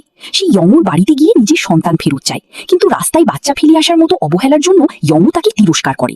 সে দাবি করে যে সে অনেক কষ্টে বাচ্চাটিকে খুঁজে পেয়েছে এবং এত সহজে তাকে ফেরত দেবে না। সুরিমের কোনো আকুতিই তার মন গলাতে পারল না, কিন্তু একজন মা হিসেবে সুরিমই বিচ্ছেদ সহ্য করতে পারছিল না। তার সন্দেহ হয় বাচ্চাটি হয়তো ইয়ংওর প্রাক্তন স্ত্রীর কাছে আছে। তাকে খুঁজে সে সরাসরি তার হোটেলে যায়। প্রাক্তন স্ত্রী স্বীকার করে যে বাচ্চাটি তার কাছেই আছে, কিন্তু নিজের স্বার্থের জন্য সে চায় সুরিম যেন স্বেচ্ছায় বাচ্চার উপর থেকে নিজের অধিকার ছেড়ে দেয়। ইয়ংও তার আইনজীবী নিয়ে সেখানে হাজির হয়। মনে হচ্ছিল সে বাচ্চাটিকে কেড়ে নেওয়ার ব্যাপারে সম্পূর্ণ বদ্ধপরিকর। পরিস্থিতি সুরিমের বিপক্ষে ছিল, যা তার ভয় আরো বাড়িয়ে দিল। শীঘ্রই ইয়ংওর কাছ থেকে সুরিমের বাড়িতে একটি আইনি নোটিশ আসে। সুরিমেরও একজন আইনজীবীর পরামর্শ দরকার ছিল, কিন্তু এই মুহূর্তে তার আইনজীবী ছুটিতে ছিলেন। সুরিম দিশেহারা হয়ে পড়ে। এদিকে দংজু অদ্ভুত একটি বিষয় লক্ষ্য করে। সে সুরিমের বাবাকে জিজ্ঞেস করে যেদিন বাচ্চাটি নিখোঁজ হয় সেদিন তিনি বাড়িতে কেন ছিলেন না। তার শুধু মনে ছিল যে সে এক বন্ধুর কাছ থেকে একটি পার্সেল আনতে গিয়েছিল, কিন্তু বন্ধুর সাথে কথা বলে সে জানতে পারে যে কোনো পার্সেল পাঠানো হয়নি। এবার সুরিমের বাবারও সন্দেহ হয়। অন্যদিকে দংজু সুরিমের জন্য একজন আইনজীবী খুঁজে বের করে। পরিস্থিতি এমন ছিল, কাস্টাডি পেতে হলে প্রথম উপায় হলো ডিমেনশিয়ায় আক্রান্ত মায়ের কাছ থেকে আলাদা থাকা। দ্বিতীয় উপায় হলো অন্য কারো সাথে একটি নতুন স্থিতিশীল পরিবার গঠন করা, যা সন্তানের জন্য ভালো বলে বিবেচিত হয়। অনেক ভেবেচিন্তে সুরিম পরিবার থেকে আলাদা থাকার সিদ্ধান্ত নেয়। সে তার বাবাকে এই কথা জানায়। তার বাবা জানতেন যে এবার তার স্ত্রীর ভুলের কারণে সুরিম কষ্ট পাচ্ছে। তিনি এটা চাননি, কিন্তু তাকে মেনে নিতে হলো। দংজুও এই সুযোগটি কাজে লাগাতে চাইল। সে সুরিমের বোঝা কমানোর জন্য তাকে বিয়ের প্রস্তাব দেয়। দংজু তার বাবা ও সৎমায়ের সামনে এই সিদ্ধান্ত ঘোষণা করে। তার বাবার কাছে এটি একটি বড় ধাক্কা ছিল। তিনি দংজুকে একপাশে নিয়ে বোঝানোর চেষ্টা করেন তিনি কিভাবে মেনে নেবেন যে তার ছেলে অন্য এক মানুষের, বিশেষ করে তার শত্রু সন্তানকে বড় করবে। কিন্তু দংজু একবার সিদ্ধান্ত নিলে তা বদলাবে না। সে প্রথমবারের মতো বাবার সাথে আপোষ করল। বাবা যদি সুরিমকে মেনে নেন তবেই সে বাড়িতে ফিরে আসবে। এদিকে সুরিম কাপড় গুছিয়ে রাখার সময় ভুল করে তার মেয়ের প্রিয় খেলনাটি ভেঙে ফেলে। এতে তার মন আরো অস্থির হয়ে ওঠে। প্রাক্তন স্বামী তার সন্তানকে নিয়ে যাওয়ার পর 7 দিন কেটে গেছে। ঠিক এই সময় বাচ্চাটি মায়ের জন্য ব্যাকুল হয়ে অঝরে কাঁদছিল। ন্যানি তাকে বোঝানোর চেষ্টা করছিল যে বাচ্চাটি তার মাকে খুঁজছে। জমু বলল, একটা বাচ্চা কি বোঝে, ও শুধু বোর হচ্ছে। বাচ্চার কান্না তাকে বিরক্ত করছিল। সে ন্যানিকে বাচ্চাটিকে নিয়ে যেতে বলল। সারাদিন বাচ্চাটি কাঁদল। অবশেষে জঙ্গু সুরিমকে কল করল। ফোনে বাচ্চার হৃদয় বিদারক কান্না শুনে সুরিমের বুক ফেটে গেল। সে সাথে সাথে ছুটে গেল। তাকে একবার জড়িয়ে ধরতেই বাচ্চাটি শান্ত হতে শুরু করলো। সুরিমের আদরের আশ্রয়ে বাচ্চাটি অবশেষে ঘুমিয়ে পড়ল। সে ইয়ঙ্গুর কাছে মিনতি করল বাচ্চাটিকে তার কাছে দিয়ে দিতে, যাতে সে তার যত্ন নিতে পারে। কিন্তু ইয়ঙ্গুর কাছে বাচ্চাটি শুধু সম্পত্তি পাওয়ার একটি মাধ্যম ছিল। সে কিভাবে এত সহজে তাকে ছেড়ে দেবে? ঠিক তখনই তারা দংজুকে দেখল। ইয়ঙ্গুর বাবা জিজ্ঞেস করলেন সে কে। দংজু বলল সে সুরিমকে বিয়ে করতে যাচ্ছে। সুরিম তা অস্বীকার করল না। ইয়ঙ্গুর বাবা খুব অবাক হলেন। তিনি সবাইকে বাইরে পাঠিয়ে সুরিমকে বাচ্চার আশা ছেড়ে দিতে বললেন, কারণ দংজু বাচ্চার আসল বাবা নয়। সে কিভাবে তাকে সত্যিই ভালোবাসবে? কিন্তু সুরিমের কাছে তার নিজের সুখের চেয়ে বাচ্চা বেশি গুরুত্বপূর্ণ ছিল। সে সবকিছু ছেড়ে দিতে পারে, কিন্তু সে অবশ্যই তার সন্তানকে ফিরে পাবে। এরপর সুরিম তার সন্তানের সাথে দেখা করার সব রকম চেষ্টা করে, কিন্তু ইয়ঙ্গুর প্রাক্তন স্ত্রী বারবার তাকে বাধা দিচ্ছিল। সুরিম বুঝতে পারছিল না, প্রাক্তন স্ত্রী নিজেও তো একদিন মা হবে, সে কেন এখন তার কষ্টটা বুঝতে পারছে না। হঠাৎ প্রাক্তন স্ত্রীর ধৈর্যের বাঁধ ভেঙে গেল। সে কেঁদে স্বীকার করল যে সে সন্তান জন্মদানে অক্ষম, মানে বন্ধা, আর এই কারণেই সে এই বাচ্চাটিকে চায়। ইয়ঙ্গু আর আমি রেজিস্ট্রি করেছি, আইনগতভাবে এখন আমিও এই বাচ্চার মা। এই কথা শুনে সুরিমের রক্ত টকবক করে উঠল। সে বলল, যাই হোক না কেন, এই বাচ্চার কেবল একজনই মা, আর সে হলো সুরিম নিজে। সন্তান হারানোর ভয় সুরিমের ঘুম কেড়ে নিয়েছিল। দংজু সুরিমকে ফোনে না পেয়ে চিন্তিত হয়ে তার বাড়িতে যায়। দংজুকে দেখে মনে হলো সুরিম যেন বেঁচে থাকার একটা কারণ খুঁজে পেয়েছে। এখন সন্তানকে বাঁচানোর একটাই উপায়, দংজুকে বিয়ে করে একটি স্থিতিশীল পরিবার গড়া। তুমি কি আমাকে বিয়ে করবে? দংজুর দীর্ঘ অপেক্ষার অবসান হলো। সে খুশির কান্না ধরে রাখতে পারল না। সে প্রতিজ্ঞা করল যে সে সুরিমকে সুখে রাখবে এবং তার সন্তানকে রক্ষা করবে। দংজু বাচ্চা নিখোঁজ হওয়ার দিনটির তদন্ত করছিল। সে জানতে পারে যে রাস্তায় বাচ্চাটিকে দেখে যে পুলিশকে খবর দিয়েছিল সে জঙ্গুর সেক্রেটারি। সে সুরিমকে এই কথা জানায়। সুরিমও বলে যে তার মা কারো সাথে চলে যাওয়ার কথা বলেছিলেন, কিন্তু কার সাথে তা মনে করতে পারছেন না। সুরিমের সন্দেহ হয় যে ওই ব্যক্তি জঙ্গু নিজেই। জঙ্গু তাদের সন্দেহের আঁচ পায়। সে বাচ্চাটির জন্য পাসপোর্ট তৈরি করতে শুরু করে, যাতে তাকে নিয়ে দেশ ছেড়ে পালাতে পারে। প্রাক্তন স্ত্রী জোর দেয় যে কাস্টাডি পাওয়ার জন্য তাদের আইনগতভাবে বাচ্চাটিকে নেওয়া উচিত। যদি সেই এবং জঙ্গু নিজেদের একটি সুখী দম্পতি হিসেবে প্রমাণ করতে পারে, তবে আদালত তাদের বাচ্চার কাস্টাডি দেবে। প্রাক্তন স্ত্রী জঙ্গুকে বলে যে এখন থেকে সে যদি পুরোপুরি তার প্রতি নিবেদিত থাকে, তবে সে তার অতীত ক্ষমা করে দেবে। জঙ্গু রাজি হয়। জঙ্গু, তার প্রাক্তন স্ত্রী এবং বাচ্চা, এই তিনজন মিলে একটি ফ্যামিলি পোর্ট্রেট তোলার জন্য স্টুডিওতে যায়। ছবিতে তাদের একেবারে নিখুঁত পরিবারের মতো দেখাচ্ছিল। ছবিটি দেখে জঙ্গু হাসল। প্রাক্তন স্ত্রী তাকে কয়েক বছরের মধ্যে প্রথমবার হাসতে দেখল। ঠিক সেই সময় সুরিম এবং দংজুও একই রেস্তোরাঁয় পৌঁছায়। চারজন সামনাসামনি হয়। পরিবেশটা অস্বস্তিকর হয়ে ওঠে। সুরিমকে আঘাত দেওয়ার জন্য প্রাক্তন স্ত্রী তাদের তোলা সেই সুখী পরিবারের ছবিটি তাকে উপহার দেয়। ছবিতে দেখানো দৃশ্য দেখে সুরিমের শরীর কাঁপতে থাকে। ইয়ঙ্গু চলে যাওয়ার পর সে রাগে ছবিটি ছিঁড়ে ফেলতে চায়, কিন্তু ছবিতে তার বাচ্চার মুখ দেখে তার মন সায় দিল না। সে প্রতিজ্ঞা করল যত দ্রুত সম্ভব সে তার বাচ্চাকে ফিরিয়ে আনবে। পরের দিন বাচ্চার ডায়াপার বদলানোর সময় সুরিম সেখানে লাল দাগ দেখতে পায়। ভয় পেয়ে সে বাচ্চাকে কোলে তুলে নেয়, আর সাথে সাথে তার হাত রক্তে মেখে যায়। বাচ্চার তীব্র কান্না শুনে সুরিমের কাজ করার ক্ষমতা হারিয়ে যায়। এই মুহূর্তে তার একমাত্র ভরসা ছিল দংজুও। দংজুও ফোন ধরে সাথে সাথে তাকে হাসপাতালে নিয়ে যায়। ডাক্তারের প্রাথমিক পরীক্ষার পর মনে হয় বাচ্চার লিভারে কোনো সমস্যা আছে, তাকে জরুরি ভিত্তিতে ভর্তি করতে হবে। এই কথা শুনে সুরিমের বুক হিম হয়ে যায়। সে অসহায় হয়ে করিডোরে বসে থাকে, আর এই দৃশ্য তার প্রতিদ্বন্দ্বী মায়াও দেখতে পায়। সে বুঝতে পারে কোনো গন্ডগোল হয়েছে। সে সুরিমকে অনুসরণ করে বাচ্চার বডি পৌঁছায়। তখনই সে জানতে পারে বাচ্চাটিকে হাসপাতালে ভর্তি করা হয়েছে। তাদের মুখের অভিব্যক্তি দেখে মায়ার সন্দেহ হয়। সে সাথে সাথে সুরিমের প্রাক্তন ইয়ঙ্গুকে খবর দেয়। যদি সাধারণ জ্বর হতো তবে তারা তাকে ভর্তি করত না, আর বাচ্চার এই অসুস্থতা তাদের কাস্টাডি ফিরে পাওয়ার একটা দারুণ সুযোগ হতে পারে। হাসপাতালে বাচ্চার পরীক্ষার পর ডাক্তার জানান বাচ্চার অ্যাকিউট লিভার ফেলিওর হয়েছে এবং বাঁচার সম্ভাবনা খুবই কম। সুরিম আশা হারিয়ে ফেলে। বাচ্চার কিছু হলে কি হবে তা সে ভাবতেও পারছিল না। শীঘ্রই প্রাক্তন স্বামী ইয়ঙ্গু হাসপাতালে আসে। সে সুরিমকে জিজ্ঞেস করে তার অবহেলার কারণে কিভাবে বাচ্চা এত মারাত্মক রোগে আক্রান্ত হলো। সুরিম নিজেকেও দোষ দিচ্ছিল।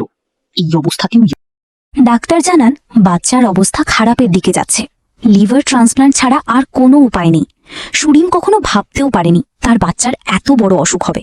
একজন মা হিসেবে নিজের লিভার দেওয়ার জন্য সে 1 সেকেন্ডও দ্বিধা করেনি, কিন্তু ভাগ্য তাদের সহায় ছিল না। সুরিমের টিস্যু বাচ্চার সাথে মেলেনি। তাদের একটি ম্যাচিং ডোনার খুঁজে বের করতে হবে। এদিকে জঙ্গু বাচ্চাকে ট্রান্সফার করার জন্য আমেরিকার হসপিটালগুলোতে খোঁজ নিচ্ছিল, কিন্তু সে যখন হসপিটালে পৌঁছালো বাচ্চার অবস্থা আবার খারাপ হয়ে যায় এবং তাকে জরুরি সেবায় নেওয়া হয়। জঙ্গু ভয় পেয়ে যায়। সে ডাক্তারের সাথে ট্রান্সফারের বিষয়ে কথা বলে, কিন্তু ডাক্তার জানান বাচ্চার অবস্থা এতটাই অস্থিতিশীল যে সে দীর্ঘ ফ্লাইটের ধকল সইতে পারবে না। বিমানে ওঠা মানে মৃত্যুর পরোয়ানা হাতে নেওয়া। তাহলে আমি কি শুধু দাঁড়িয়ে দেখব বাচ্চার এই অবস্থা? আমাদের কিছু একটা ভাবতে হবে। জম্মু খুবই হতাশ হয়ে পড়ে।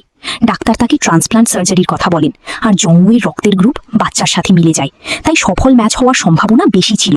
কিন্তু জম্মু ইতস্তত করছিল। যদিও সে বাবা ছিল, তবু সে বাচ্চার প্রতি কোনো টান অনুভব করত না। সে বলে তাদের শুধু একজন ডোনার খোঁজা উচিত। আসলে জম্মু কেবল প্রাথমিক পরীক্ষার জন্যই রাজি হয়েছিল।